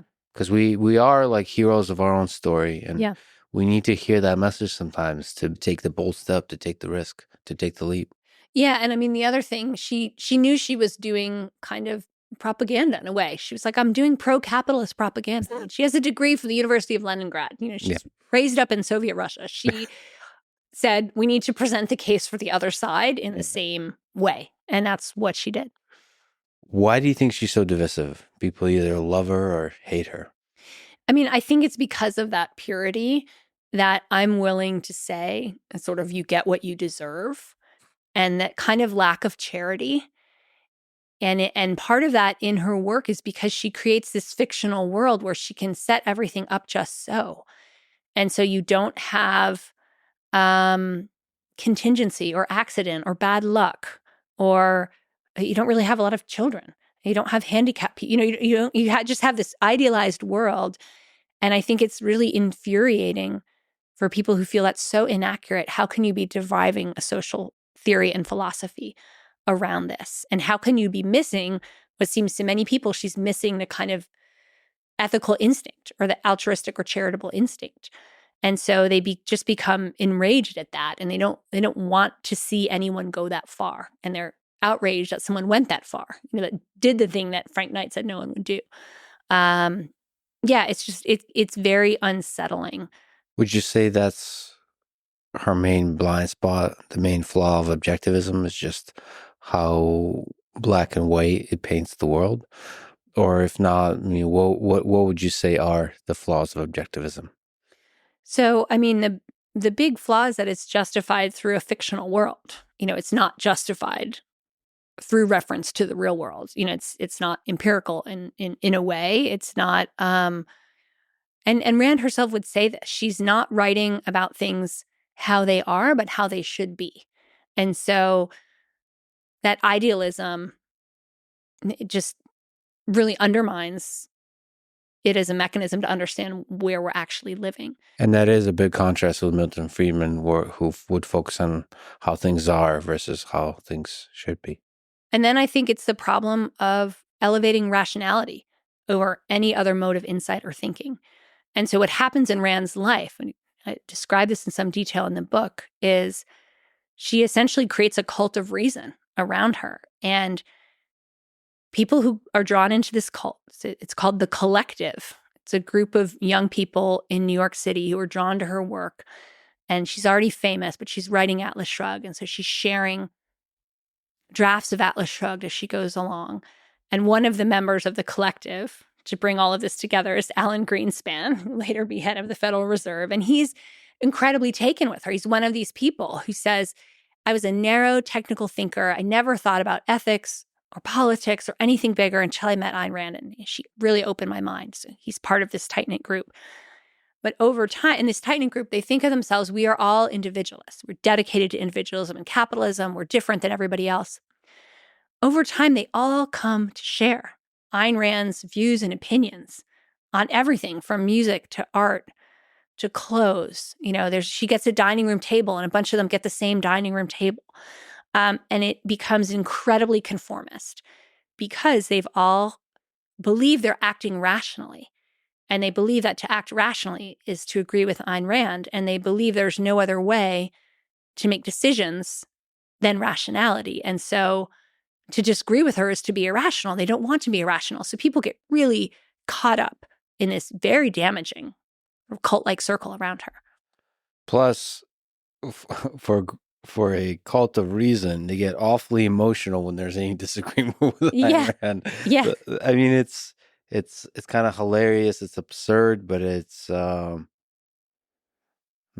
beautiful to watch. This singular figure. We've talked about several singular figures in like Frank Wright that shakes up the world with her ideas. Yeah. And of course it would form a cult. And of course that cult would be full of contradictions and hypocrisies. Yeah, I mean, it's amazing. There's so Murray Rothbard, who's a famous anarchist, falls into the Ayn Rand cult. And then he disagrees, and there's some type of show trial where he's told he's wrong about everything. And then he has a little sort of pseudo cult of his own. And two of his cult members switch over to Ayn Rand. And then one of them, to show to gesture their breaking of their relationship, mails him a dollar bill that's been torn in half. I mean, this is high theatrics, right? Okay, sticking on the drama and the theatrics, who was Nathaniel Branden? Oh, yes. Can you take me through the arc of Ayn Rand's relationship with Nathaniel Branden to their dramatic falling out in 1968? Yes. So after the Fountainhead is auctioned is sold to be a film. So Ayn Rand moves to Hollywood, where she's going to help in the writing of the film. She wants a lot of creative control. And she's also still working in screenwriting and things like this. And so she gets a letter from there's a Canadian student who's written to her several times. And then he writes again and he says, I'm at UCLA. And she's like, young man, you're so full of error. Why don't you come visit me and I'll straighten you out. And so he comes and they have this real meeting of the minds. They talk all night. He comes again, he brings his girlfriend, she loves him. And they start this very intense relationship of spending every weekend at her house, basically, staying up all night, talking about ideas. He becomes completely converted to the objectivist worldview. Rand begins counseling him and his girlfriend about their relationship. Very intense thing. Then eventually they graduate from college and they both enroll in a graduate program in Columbia and they leave. And after they've left, Ayn Rand is just bereft. And within a few months, she packs up her home and she moves to New York. Mm-hmm. Here I am. I like New York better. And so that becomes the seedbed of the collective. And the Brandons, they get married. They change their name to Brandon. They've never publicly spoken on this, but many people have pointed out it has the word Rand in the name. So it's some type of acknowledgement of how important she is to them. And time goes on and romantic feelings develop between Ayn Rand and Nathaniel Branden, who's some 20 years her junior. And they discuss them and they realize that rationality has led them to the conclusion that they should be lovers. Right. Right. They've rationally decided this. But because they're rational, they need the consent, or at least to inform their partners. They're both married. They're both married. So they call a meeting and they obtain the consent, or maybe simply inform the others of the rationality of the choice. And then they say, but this is only going to be an intellectual relationship, but we'd like a few hours alone each week. And we don't want to be deceptive, so we want you to know and approve of this. So the spouses who bought into rationality know and approve. One thing leads to another. It becomes a full romantic and sexual relationship. And although it's open within these four people, it is not open more broadly. And so in all these meetings of the collective, got Alan Greenspan, all these other people coming up, drinking coffee all night, talking, they all know that Nathaniel Branden is objectivist number one. They don't know that there's a romantic and sexual relationship happening. It's kept a secret. And then when Atlas Shrugged comes out, it's panned by reviewers. People absolutely hate this book. And Rand is not Howard Roark. She falls into a deep depression because her masterpiece has been rejected. And so then the romantic relationship ends, but the close personal relationship continues. And then over time, Branden, who's still married to his wife, begins an affair with another young woman. And at this point, he has started the Nathaniel Branden Institute to teach objectivism. And he's making good money. He's becoming quite famous. She supported the Institute. She supported it. Yeah. And at first, it was to help her in her depression, because he said, the world needs to recognize your genius. They missed Atlas Shrugged, but I'm going to teach them. I will bring the message. And it's very successful. It becomes its own business. It has a newsletter. It's a whole world. So that small cult around Ayn Rand expands to this whole social network. And it's very much a piece with this burgeoning conservative movement. Objectivists are involved in criticizing the draft. And, there's kind of a libertarian objectivist world going on. All of this is happening. In the meantime, Nathaniel Branden has found a new partner. And he doesn't tell Ayn Rand this because he knows she'll be upset. And so it goes on for years, and Ayn Rand knows something is going on, but she can't quite figure it out. And finally, Barbara Branden says to Nathaniel Branden, you have to tell her. This has just gone on too long. So she finds out, and the whole thing blows up, and she exiles him, and she breaks off contact with him. And nobody has ever told what happens. It's called the objective schism. Objectivism breaks in two, because some people say, how could Ayn Rand do anything wrong? And other people say, what is this letter all about? And what did Nathaniel Branden do? And I'm not just going to take her word for it. I need more information. And then a bunch of people, I've read all the accounts of this. A bunch of people are like, okay, they were having an affair. And a bunch of other people are like, no, that couldn't possibly be happening. And so the whole thing breaks up. But what I, argue in my book is actually this is to the benefit of Rand's ideas, because Rand herself was so controlling over her ideas. And now that she steps back from a public role, objectivism flows into the student libertarian movement. Some objectivists become conservatives. It just kind of spreads out more generally, and you don't have to drink the Kool-Aid. You don't have to take the official course. Nathaniel Branden goes on to be part of the self-esteem movement, sort of human potential movement, California. And Ayn Rand lives, another 10 years or so, but she doesn't do major work after that. So since we're talking about some of the, although rationalized, some strange sexual partnerships that they were engagement in, I have to ask about the Fountainhead and the quote unquote rape scene in the Fountainhead. Was she intending to add that there to be controversial? How are we supposed to read into it? Is it a glimpse into Ayn Rand's sexuality?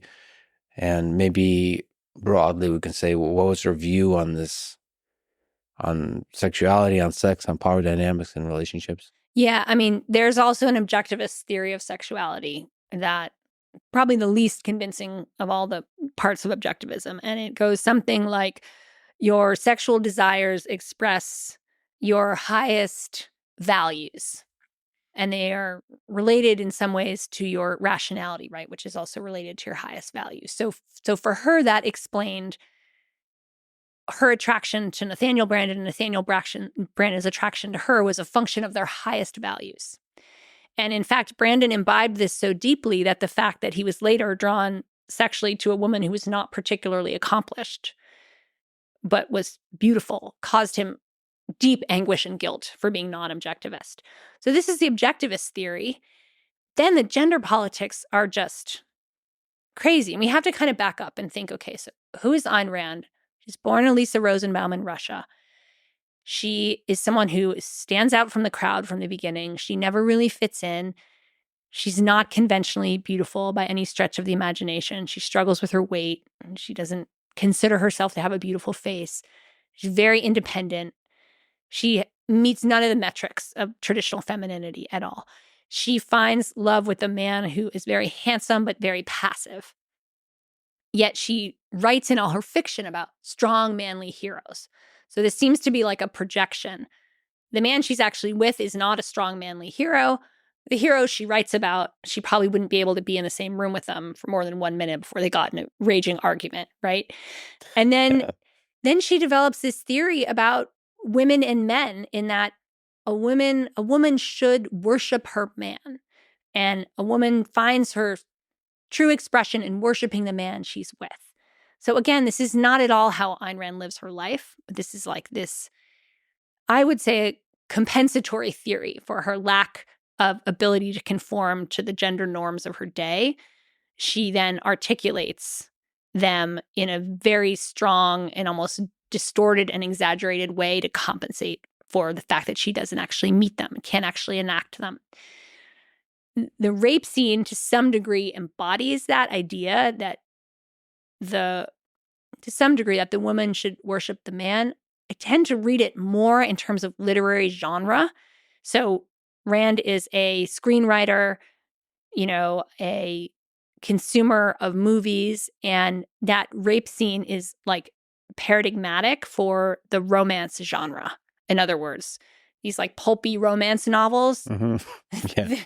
The hero rapes the Right. heroine, and then they Yeah. fall in love. That's just the trope of how it works. So it's crazy when you read it, but if you were reading a bunch of novels in this genre, you would find this is like very standard. And so, but that is a huge part of its appeal at the time. There's this feminist who hates Rand, Susan Brownmiller, and she wants to write an angry denunciation of the rape scene. So she goes to get the Fountainhead, and she's wondering, how is she ever going to find the scene in this, 800-page book? It's a library copy because she doesn't want to buy it. And it just falls open to the rape scene because everybody's gone and read it, because it's very racy and explicit for that time. So I'm almost positive she also knew that.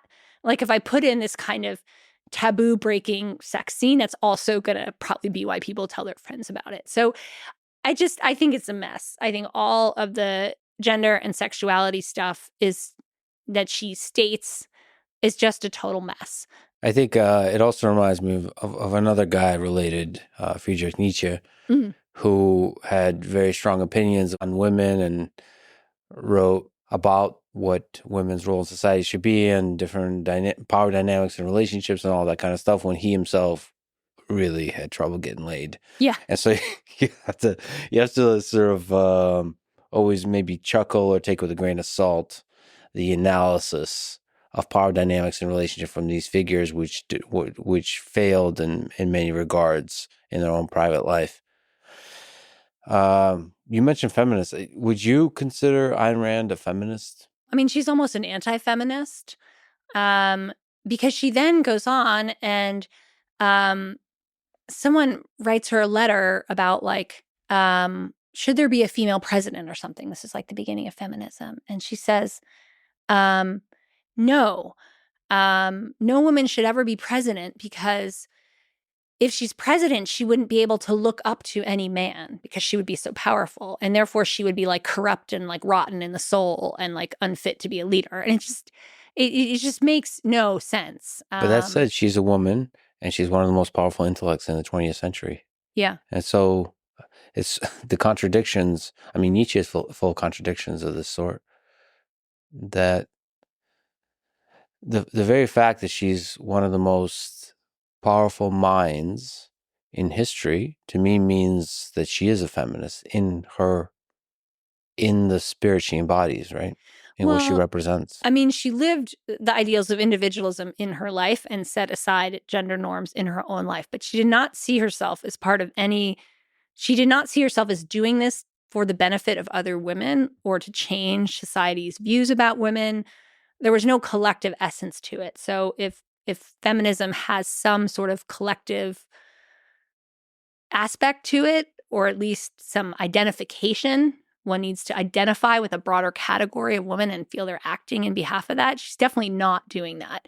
And she did, she was fair to women in her life, promoted them in her life, but did not, she was very negative about feminism. And then because like they dress terribly, and then the other thing, it's really interesting. There's all these kind of homoerotic themes in her writing. And for that reason, many gay men were drawn to her writing. And then she would say like, homosexuals are dirty, terrible people. She would denounce people for being homosexual. So there's a whole actual literature of like gay men wrestling with Rand and how she like what she says about gay people. So yeah, it's hard to make sense of. And I just think of the enormous pressures. If I want to be charitable, I just think of the enormous pressures she was under in the culture she was raised in, the expectations that were placed upon her, and her just utter inability to meet any of them. And it came out in this very tortured set of ideals that she tried to promote. And this kind of lack of ability to introspect in herself was probably too painful to introspect and to think about that. So she just tried to rationalize her way through it, and it came out in these very strange theories. Why do you think that Ayn Rand is, maybe you can correct me, but as far as I can see, never mentioned in the list of great thinkers in history, or even the great thinkers of the 20th century, or even the great female thinkers of the 20th century? So you have somebody like Simone de Beauvoir, Hannah Arendt. I almost never see her in the list. If you Google those silly lists, top top thinkers of the 20th century, she's not mentioned. Why is that? A lot of people just deeply dislike Rand. They deeply dislike her ideas. They don't think they're profound because their disconnection from other ideas and other understandings of human society. I think where you could look at them and say, these ideas are very provocative and they're very deep because she's not taking anything for granted and she's flipping everything around and forcing you to really think. To a lot of other readers, to her critics, they just look absurd. Like, how could you even make these contentions?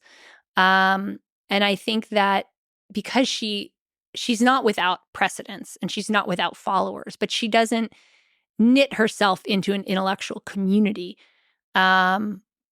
the way that these other thinkers do very naturally, you can see who they influence, you can see who they're in dialogue with.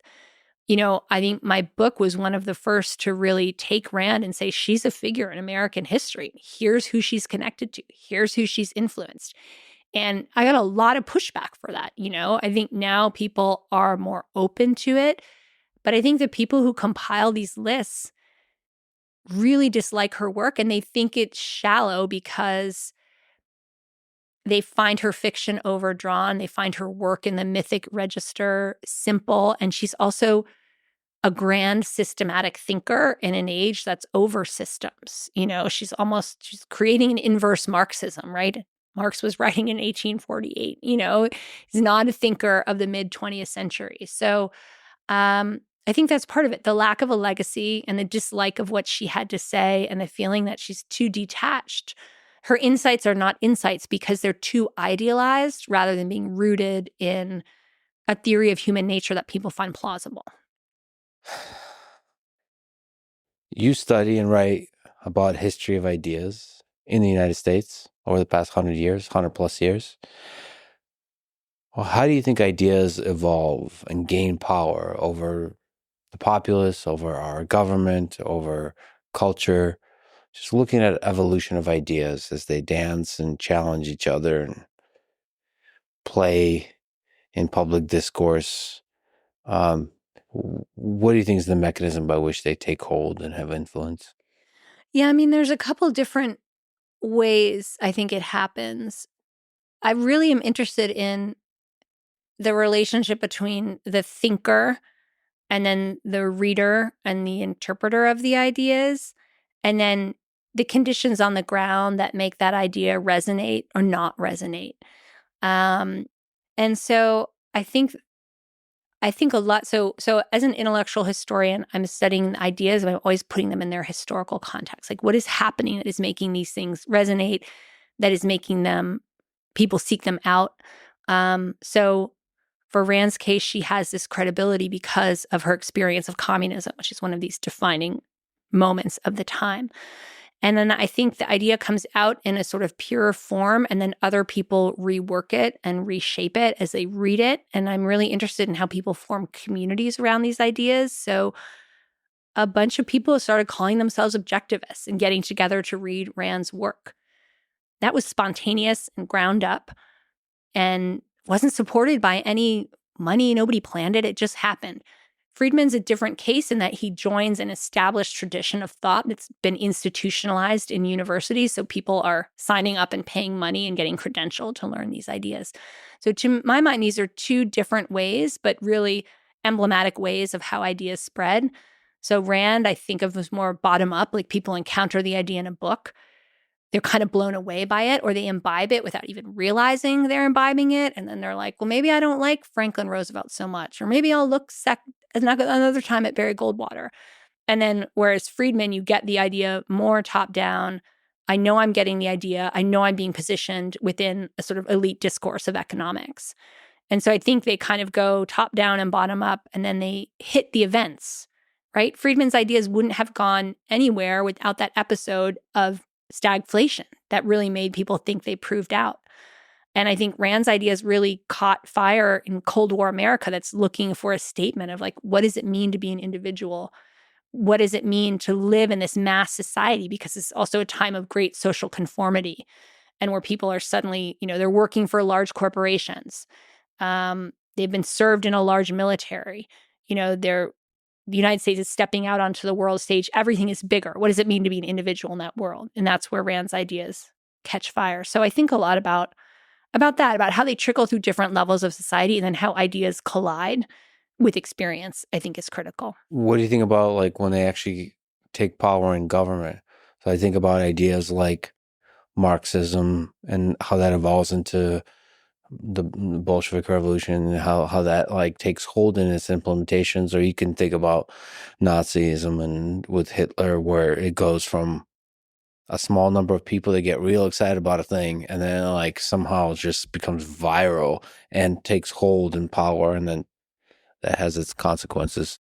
When I think about this sort of historical path of communism and the kind of logics and dynamics of communism, I mean, in many ways, it has some echoes with Rand in that, the ideology in its purest form is almost, it's a rationalist ideology of some ways. It's an analysis of history and how things are supposed to be. And I think you mentioned Hannah Arendt. I think she has one of the most kind of penetrating analyses of communism, which she really puts in the category of like it's a logical ideology.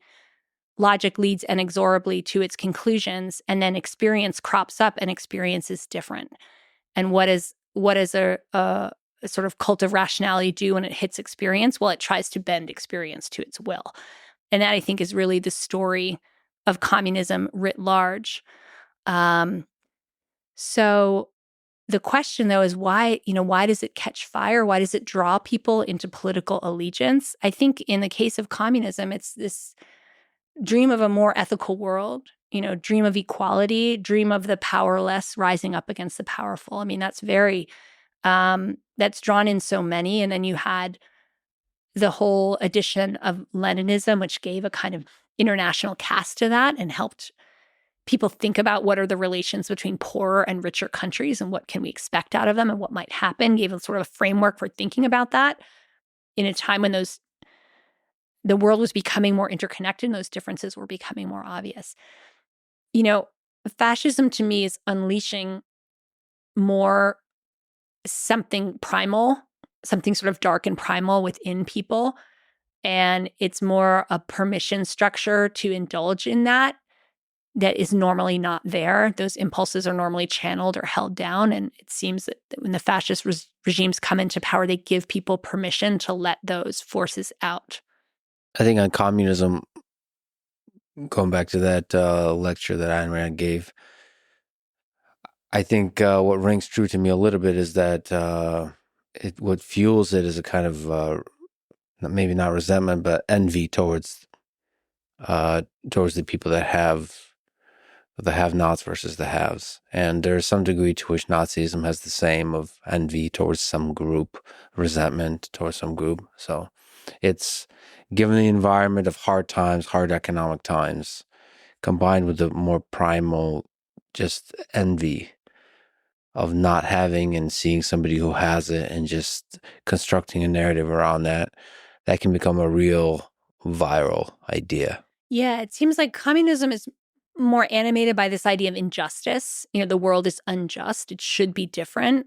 And fascism seems like the process of scapegoating, right? We've identified the source of the problem, and it's this group. And they need to be punished for what they've done to the rest of us. There is a primal thing, going back to literature, in 1984, 2 Minutes of Hate, where you can get everybody real excited about hating a thing. And there's something primal about us humans where once you're in that state of hate, anyone can direct that hate towards anything. Yeah. Towards any group, towards any idea, towards anything. Just because we could get caught up in the mass hysteria of the hatred. It's a dangerous thing. Yeah. You floated the idea, I forget where, of pivoting for your next book towards maybe writing about postmodernism, which is a set of ideas almost the opposite of Ayn Rand's philosophy. So can you maybe explain your curiosity about, first of all, spaces of ideas, but maybe postmodernism? Yeah, I mean, I think in the broadest sense, what I'm interested in, kind of two dimensions that guide me in doing intellectual history. One is what I talked about, how does an idea go from a book, an elite space, out to more popular dimensions? How does that happen? What happens to the idea along the way? How is it distorted or changed? And the other is just search for meaning in sort of a post-Christian era or a secular era. What are people coming up with? And I think to replace that void in their religious or spiritual lives, I think both Rand and Friedman offered these sort of alternatives, right? Objectivism, quasi-rationalist religion.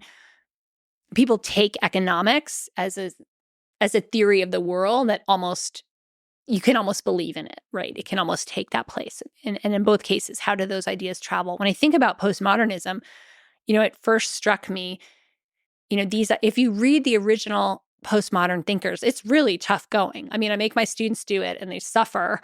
I think they see it's worthwhile, but it's no fun to read Derrida, But somehow it's trickled down into how do we go from Derrida to Tumblr?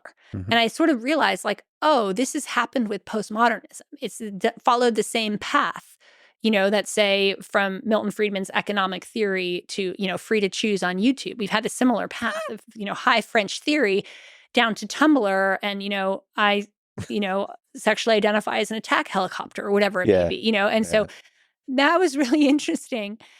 And then I also thought, well, at the same time, this is clearly a structure of meaning. And I actually think it's followed the same path of objectivism, which is turning into its opposite, like distilled down and then turning into its opposite. So if objectivism was a group of people who considered themselves individualists who ended up deeply conforming to the dictates of a charismatic leader, postmodernism started about disrupting binaries. That was, we're going to be fluid. We're going to go beyond the border. We're going to disrupt the binary. And it's devolved in its popular forms to the reinscribing of many different binaries. Oppressor and oppressed, has become this like paradigmatic set of glasses you put on to understand the world. So I think the dynamics are very, very similar. So I think it's something in the traffic of the idea from its pure form to its popular form, and then how it gets politicized or mobilized in different ways. And behind it all, I think, is this human longing for meaning and the inadequacy of the traditional ways that need was met at this point in time.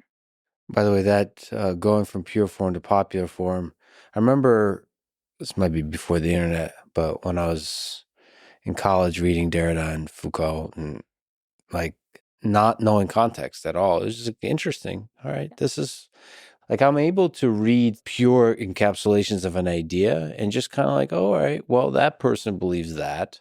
And you just kind of hold it. But then you realize if you actually take the pure form of that idea and then it creates a community around it, you realize like what that actually becomes. Yeah. And you're like, oh, yeah, no, I don't. That's not. Although I do consider myself sexually an attack helicopter. That's it. Identify sexually. Yeah, it's beautiful. Okay. Your process of researching for, let's say, the biographies of Milton Friedman, Ayn Rand, seems like an insane amount of work. Yeah. You did incredible work there, going to the original sources. Can you maybe speak to that? What is required to persevere and to go for so many years, to go so deep to the sources? Yeah. So I mean, I go to the archive. That's where I feel like I'm communing with the dead in some ways. I'm seeing what they saw in some ways. I'm reading what they felt. And I tell my doctoral students, it's got to be something that gets you out of bed in the morning, because there comes a point in your doctoral career when there's nowhere to go, there's nowhere to be. You got to be getting up because you're interested in what you want to study. And so with Rand, it was this real sense of discovery. Like, I am discovering, I want to know about this woman. I want to know where she fits. And the only way to find out is to do the research, And so, I like to go deep. It's really interesting to me. And I should say, in both of these cases, I've done it in an institutional structure. I don't know that I would do it independently. So the first was a graduate program in history. It was at UC Berkeley. And so I had coursework, and then I had structures, and I did have people to check in with and read, but I had a great deal of latitude. I'm very grateful for people are like, you wrote a dissertation on Ayn Rand at Berkeley? I'm like, yeah, hell I did. Mm-hmm. Berkeley's like, it's a great place. And at the time I was there was absolute room for free inquiry. Oh, can you just like linger on that? So when you said that you're doing that, doing a dissertation on Ayn Rand,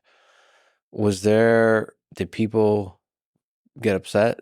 No, I did have a friendly critic who took it upon himself to throw at me everything he thought the outside world would throw at me. Mm-hmm. I think maybe 5 or 10 years earlier, it wouldn't have been possible. But the most important thing the person I really had to convince this was worth doing was myself, because I knew it was an unconventional choice for the field and for a dissertation. But once I convinced myself, I just said, well, we're going to do this and see. And because it was unconventional, it ended up standing out. But it really was the time. I started it during second Bush administration, second George W. Bush, second term. People were interested in just conservatism in general and felt, no matter where they stood on the political spectrum, felt like objectively we don't know enough about this, and this is a problem. And so they were open to learning more. So I really kind of caught that wave in scholarship and caught that wave in American culture where people wanted to know more. And we should probably say that, I mean, Ayn Rand is, at the very least, as you've mentioned, a kind of gateway to conservatism. Yes, I called her the gateway drug, in that people start with Rand, they're taken by her. In some ways, she takes the worldview of Milton Friedman in terms of what capitalism can accomplish economically, and then she puts it in this mythopoetic register and she fictionalizes it. So once people have absorbed that, they want more, they go on to learning more of the ideas behind that vision, or they have become true believers, they've converted. And so then they head off to work for a politician, to work for a think tank, to work for a party. It's an absolute traffic. Now, not everyone. There's plenty of people who read Ayn Rand who don't take the politics in. It's a nice story. It's interesting. Just an episode in their life. But for others, it's really foundational. It really, really changes them. So those were the people I wanted to track very deliberately. I wasn't trying to do in the round everything about Ayn Rand. I was like, Ayn Rand and the American right, goddess of the market, Ayn Rand and the American right is the title. So where did they take her, those who took her in this political direction? What difference did she make? If we return to like your process. Yeah. So you're showing up, you're reading sources, mm-hmm. and you're like, is it kind of like the process of discovery? You're just kind of like taking it all in and seeing what unifying ideas emerge, or maybe special moments that illustrate an idea emerge? Yeah, I mean, I know with the biography of a person, I am already given a start and an end date and a rough narrative of what happens. So I have a kind of structure. And then with Rand, both with Rand and Friedman, I started by reading their major books before I really read anything about them, because I wanted my own experience of the material to be fresh. And I had read some Ayn Rand, but not a lot. Similarly, I had read some Friedman, but not a lot. So I first is like, let me read the major stuff, get oriented, and then just dive into the archive and see what's there. Who are they talking to? What's going on? In Rand's case, I was interested in her in the United States, not her in Russia. I didn't have the language skills to do that. So I start her in the United States, and I start when she publishes her first book, and she starts getting letters. And who is she writing to? Who's writing to her? And then I start to uncover this world of kind of nascent conservatism. And I'm kind of putting that together. And once I have enough, I say, well, that's a chapter. I'm going to cover that chapter. And then there's going to be, the book has come out. And so now I need to start a different chapter. What's her life like after the book has been published? And then I look for that. But I'm really, although I have this very high level structure, it's coming out of the archive, the material I'm finding. And if I'm not finding the material there, I won't cover it in great detail. Or if I've decided it's outside my ambit, I'm not going to go into great depth on it. And you're trying to understand the relationships. It's so fascinating. Like reconstruct in a dark room, trying to reconstruct, shine a light on relationships through reading letters. It's interesting. Yeah. Yeah. I mean, correspondence is really, really helpful. Drafts, correspondence. And, someone this famous, they have oral histories, other people write about them. So you're reading all these different things and kind of triangulating and trying to sort of put them together, and then think about, how do I present this in a compelling story? And what do I need to explain? And then also for me, what was really helpful is that because I teach and I am explaining the kind of broad sweep of 20th century history. So, I know that Rand's involved in a labor action at Warner Brothers, but through my teaching, I realized, oh yes, this is a moment of labor strikes across the country. And so then that really changes the origin story of Atlas Shrugged, because she's looking at labor actions, and she originally is thinking of the book as being called The Strike. So she's really responding in real time and being inspired by what's happening, in the mid-1940s in the United States. So then I can kind of take that and run with that and figure out where to go. So you're super passionate about teaching. You mentioned Milton Friedman, who had a very interesting way of teaching. So how do you think of teaching history of ideas, teaching bright young minds about the past? Yeah, I mean, it's great. It's really inspiring. The ways, the old school kind of dominating way in which Friedman taught would not fly in today's university, wouldn't be permitted, and also the students wouldn't respond to it, So I try to share my enthusiasm. I think that's like almost the number one thing I bring is my enthusiasm. Like, look how neat and interesting these ideas are. I try to keep my own views out pretty much. I try to give the fairest possible rendition I can of each thinker. If I find someone really disturbing, I might sidebar at the end of the lecture and say this kind of, I find this unsettling, and this, tells me something about myself. But most of the time, I'm bringing people into the biography of a great thinker, the context of them, and then in the lecture, we'll literally read the work together and we'll talk about it. And I'll ask the students, what are you finding here? What's jumping out at you? Kind of breaking down the language and really teaching them how to do deep reading. So I feel like that is my contribution right now. We're having trouble reading collectively.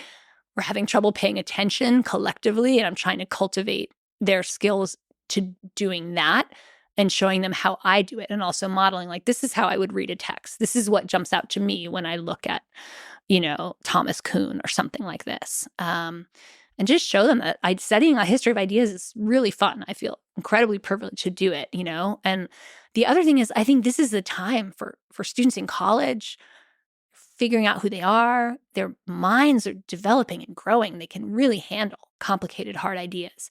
They don't always have the context behind them. So I need to give them the hard ideas and then show them this is kind of the context of what's happening in the world. But really, I'm showing them the landscape. I don't have time to go deep. We have a 10-week quarter, giving them a flyover, and then I want them to know how to go deep and know where they want to go deep. Do the thing that Milton Friedman did, which is in parallel.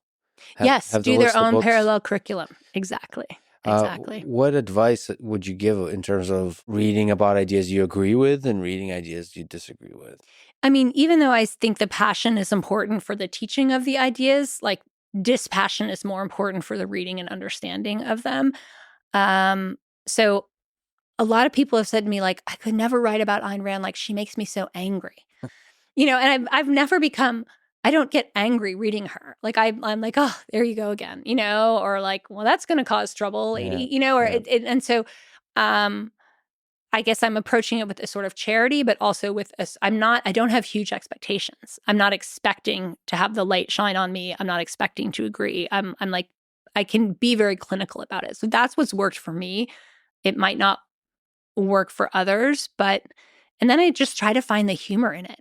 Like how funny is it? Like these different aspects of them, like when teaching my students about Oliver Wendell Holmes, like his dad wrote a poem about him.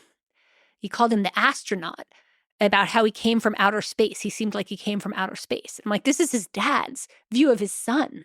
Like, that's how weird of a guy he was, Yeah. And so I try to like find that, keep alert for those funny kind of human touches that like these are ultimately just people, people with ideas that they spent enough time polishing up and developing that we still want to read about them 100 years later.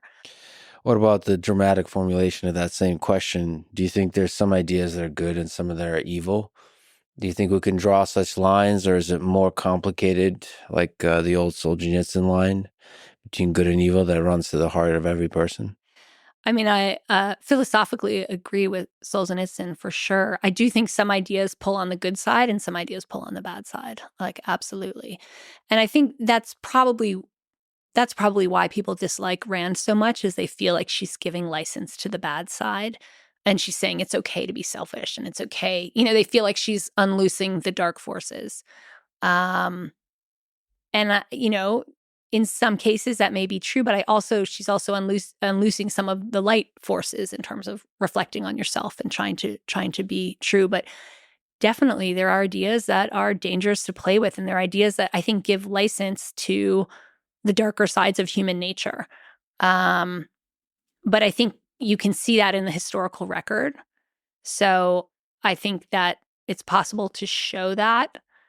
And obviously there's some places, like Germany, they think the ideas are so dangerous they can't be allowed to circulate. And in some contexts that may absolutely be true.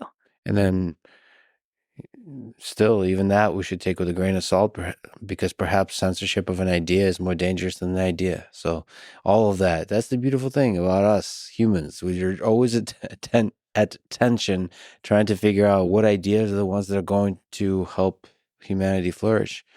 Pothead question. Yeah. Do humans have ideas, or do ideas have us? So where do ideas come from? You have Milton Friedman sitting there after Rutgers trying to figure out what he can do about the Great Depression. Where do you ever think about this? Like, I sometimes think that aliens are actually ideas. They're just kind of like travel through human brains and like captivate us and we get all real excited. With the monolith in 2001 Space Odyssey, a monolith lands and everybody gets excited, and somehow this idea just gets everybody to be on the same page, and it reverberates through the community, and then that results in an implementation of some action that results in us figuring out that that idea was actually bad, and we learn new ideas. But it feels like the idea is running the show. Yeah, I mean, I think in a lot of cases, I think it's true. Keynes has this famous quote, like, most men are slaves of some defunct economist, and funny. so That's funny. So I do think that it's really hard to have an original thought. We are social creatures. We encounter the same situations again and again. And so it's really hard. You're born into these traditions of thinking and being and knowing, and most people are never going to question them, and most people are never going to become aware of them. So again, that's some of the work of what I do as an intellectual historian, is like, let's become aware.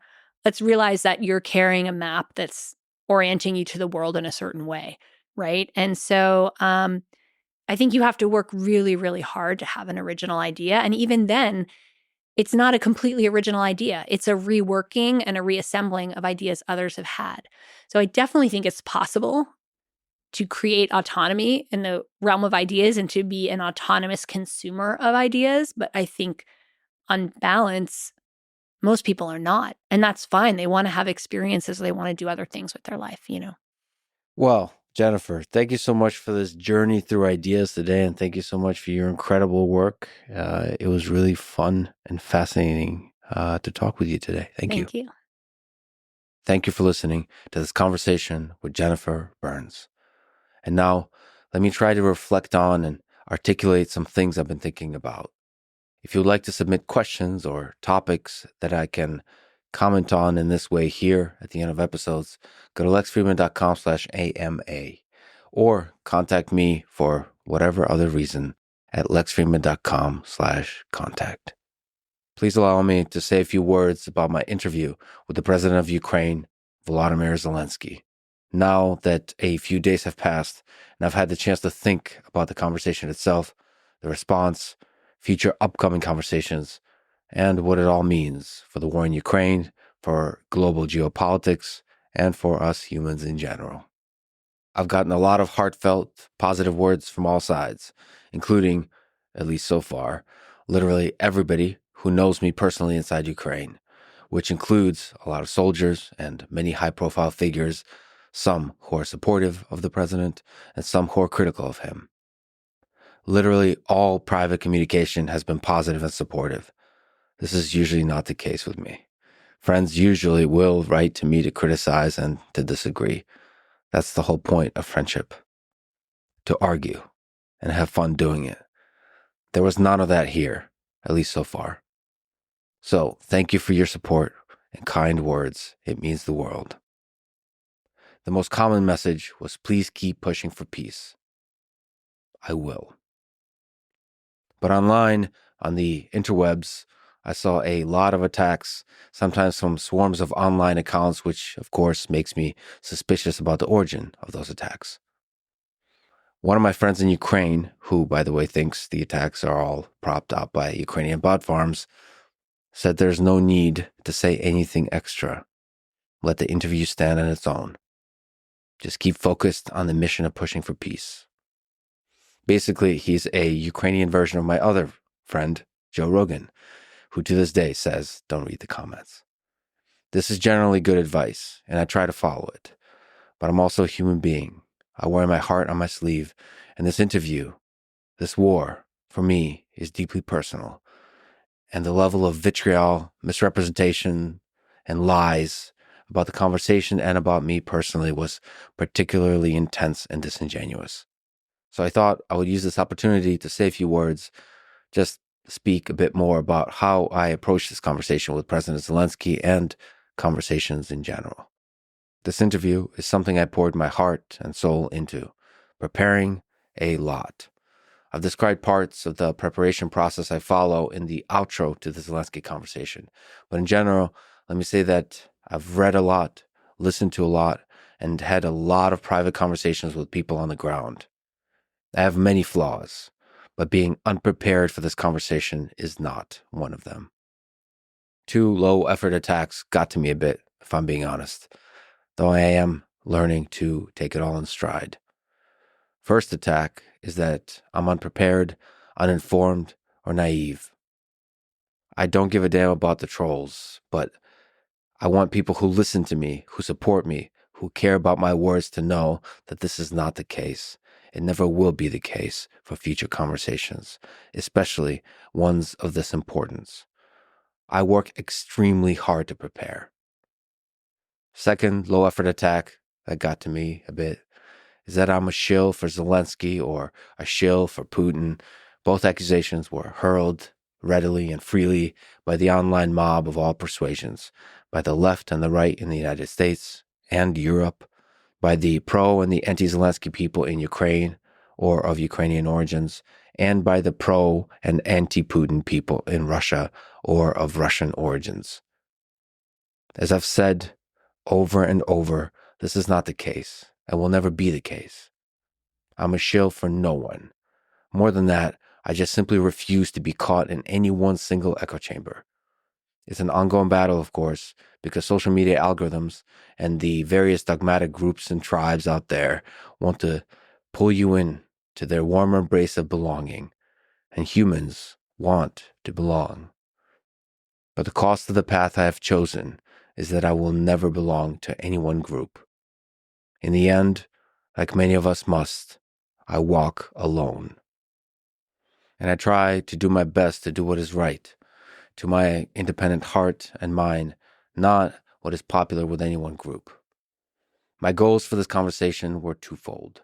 First, give a large platform to President Zelenskyy to explain his perspective on the war, and to do so in a way that brings out the best in who he is as a leader and human being. Second goal was to push for peace, and to give him every opportunity possible to signal that he is ready to make peace, and to provide his vision for what that might look like. And just to be clear, by peace, I mean long-lasting peace that minimizes suffering of people in the region and maximizes the flourishing of humanity in the coming decades.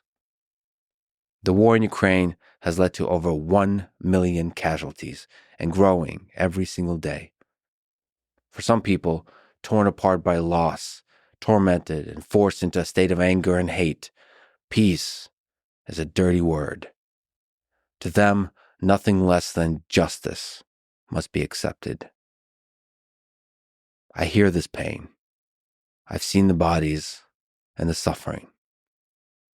It's true, peace will not bring back your loved ones, but it will prevent further slaughter of more people, each of whom are someone else's loved ones. So again, the second goal of this conversation was to push for this kind of peace. So how did I approach it? Every conversation is its own puzzle, so let me try to explain my approach for this one. As I've said, I read and listened to a lot of material since February 24th, 2022. There would be many weeks over the past 3 years where I would spend every day over 8 hours a day of focused reading and research. There were several rabbit holes that I consistently returned to and researched, but the most important line of inquiry was always peace talks, not just in this war, but in other wars in modern history. For this specific war, as part of the background prep, I would take notes on every single perspective I could find on every single major diplomatic meeting and negotiation that happened in Ukraine-Russia relations since 1991. There is a lot of material to go through, and there are a lot of perspectives, even on the very 2019 meeting that President Zelenskyy spoke about in this podcast. Just as a small but important example, Andrei Bogdan was interviewed twice by Dmitry Gordon and gave a deep inside look of the administration of President Zelenskyy, including that very 2019 meeting. The 2 interviews are 7.5 hours, by the way, and from my interviewer perspective, are a masterclass of interviewing. Andrei Bogdan worked directly with President Zelenskyy as the head of the Office of the President of Ukraine.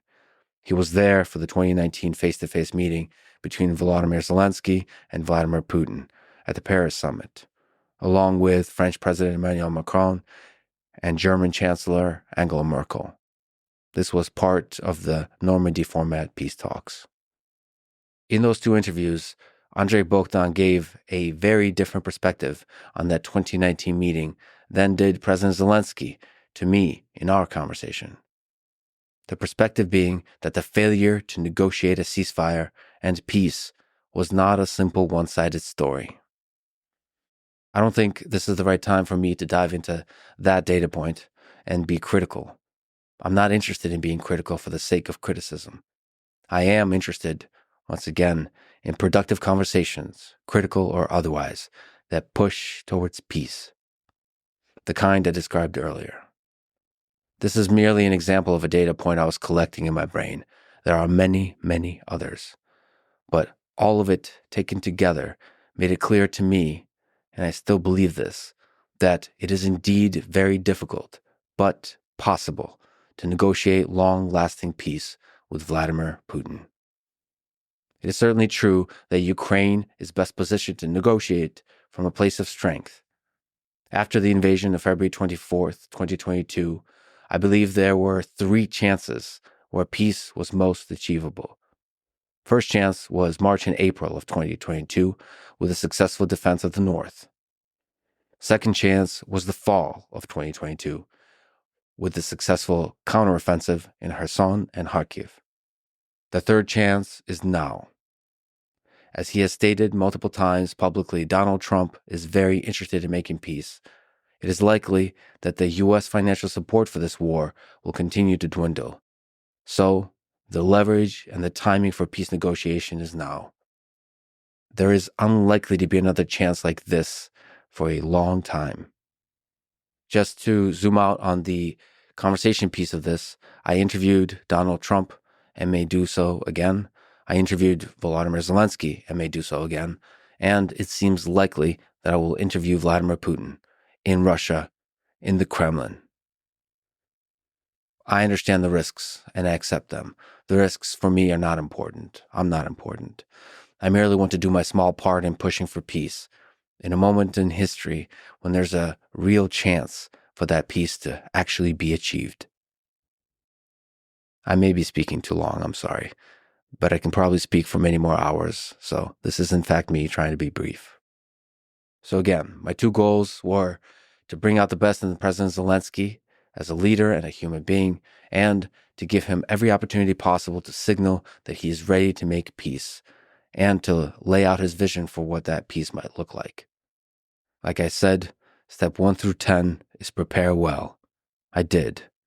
But step 11 is the actual conversation. There, the specific psychological and personality quirks and qualities of the guest matter a lot.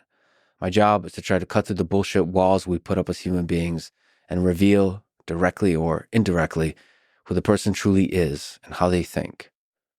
With Zelenskyy, he is a deeply empathic and emotional human being who personally feels the suffering of the people of Ukraine in this war. This is a strength and perhaps also a weakness. But it is an important part of the reason why I said many times that he is a truly historic figure. Very few leaders in recent history would be able to pull off what he did, to stay in Kiev, to unite the country, to convince the West to join the war effort to the degree they did. He is also a showman, to borrow the title of the biography I recommended. A man with many layers of humor and wit, but also ego and temper. Sometimes fully self-aware, and sometimes losing himself in the emotional roller coaster of a painful memory or a turn of phrase that he can use as a springboard for a angry soliloquy. Add to this the fact that we didn't agree to anything, what we will talk about or how long we will talk about it. The interview could have easily been 5 minutes or 3 hours. So I had to quickly gain his trust enough to open up and stay for a long-form conversation, but push him enough to reveal the complexities of his thought process and his situation. This is where humor and camaraderie was essential, and I would return to it often, though it was very difficult given the stakes, the heaviness, the seriousness of the topic of the war. So in this case, the approach I followed for this conversation is constant nudges and questions about peace, often using almost childlike statements or questions. I generally like these kinds of questions. On the surface, they may seem naive, but they're not. They are often profound in their simplicity, like a lot of questions that children ask. Remember, it was a child who pointed out that the emperor was not wearing any clothes. I like the simplicity, the purity, the boldness of such questions to cut through the bullshit to the truth. And that truth is that hundreds of thousands of people died in this war and are dying every day. And all the other problems, from corruption to suspended elections to censorship, cannot be solved until peace is made. I give the president every single chance to signal willingness to negotiate, knowing that both Trump and Putin will listen to this conversation. I don't think he took it, and instead chose to speak very crude words towards Vladimir Putin. This is fully understandable, but not directly productive to negotiation. To clarify, I have hosted many conversations that were intensely critical of Vladimir Putin, from Serhiy Plokhy to Stephen Kotkin. But this conversation is with a world leader, speaking about another world leader during a historic opportunity for peace. Crude words of disrespect, while powerful, may harm negotiations. Peacemaking in this situation requires compromise in order to avoid further death and suffering. And I believe it requires treating the other leader with the seriousness you expect him to treat you with. This is what I was pushing for. All that while also putting my ego aside and letting the president shine, which is necessary to accomplish both goals 1 and 2 that I mentioned previously. This is also why I wanted the president to speak about Elon and Trump, to extend the olive branch for further avenues of peacemaking. This is not about politics. It is, once again, simply about peace. Now, all of this, my words, my attempts, were taken out of context and used to attack me by some online mobs. As an example, President Zelenskyy said in a mocking tone that he thinks that Vladimir Putin is simply irritated by people who are alive in Ukraine. And I answered, quote, "If you believe this, it will be very difficult to negotiate. If you think that the president of a country is completely crazy, it is really hard to come to an agreement with him.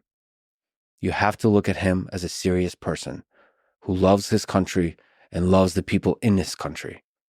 And he conducts, yes, destructive military actions." The president interrupted me at this point and said, "Who are you talking about now? Who loves his country?" And I said, "Putin. Do you think he doesn't love his country?" And the president answered, "No." Again, this is not a podcast conversation with a historian or activist, and I somehow, out of nowhere, just for fun, waxed poetic about Putin's or Zelensky's or Trump's love of nation.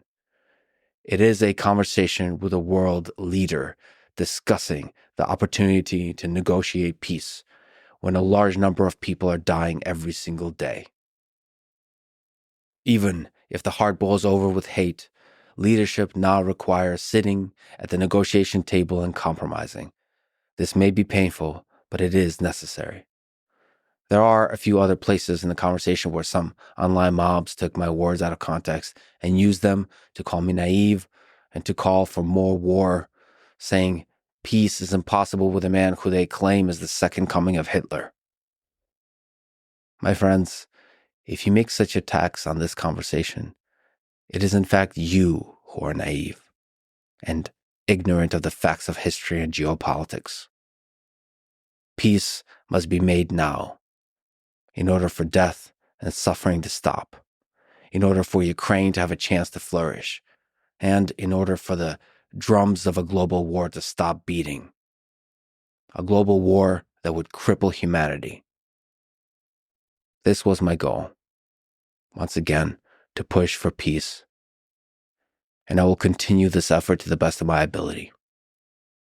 Thank you. I love you all.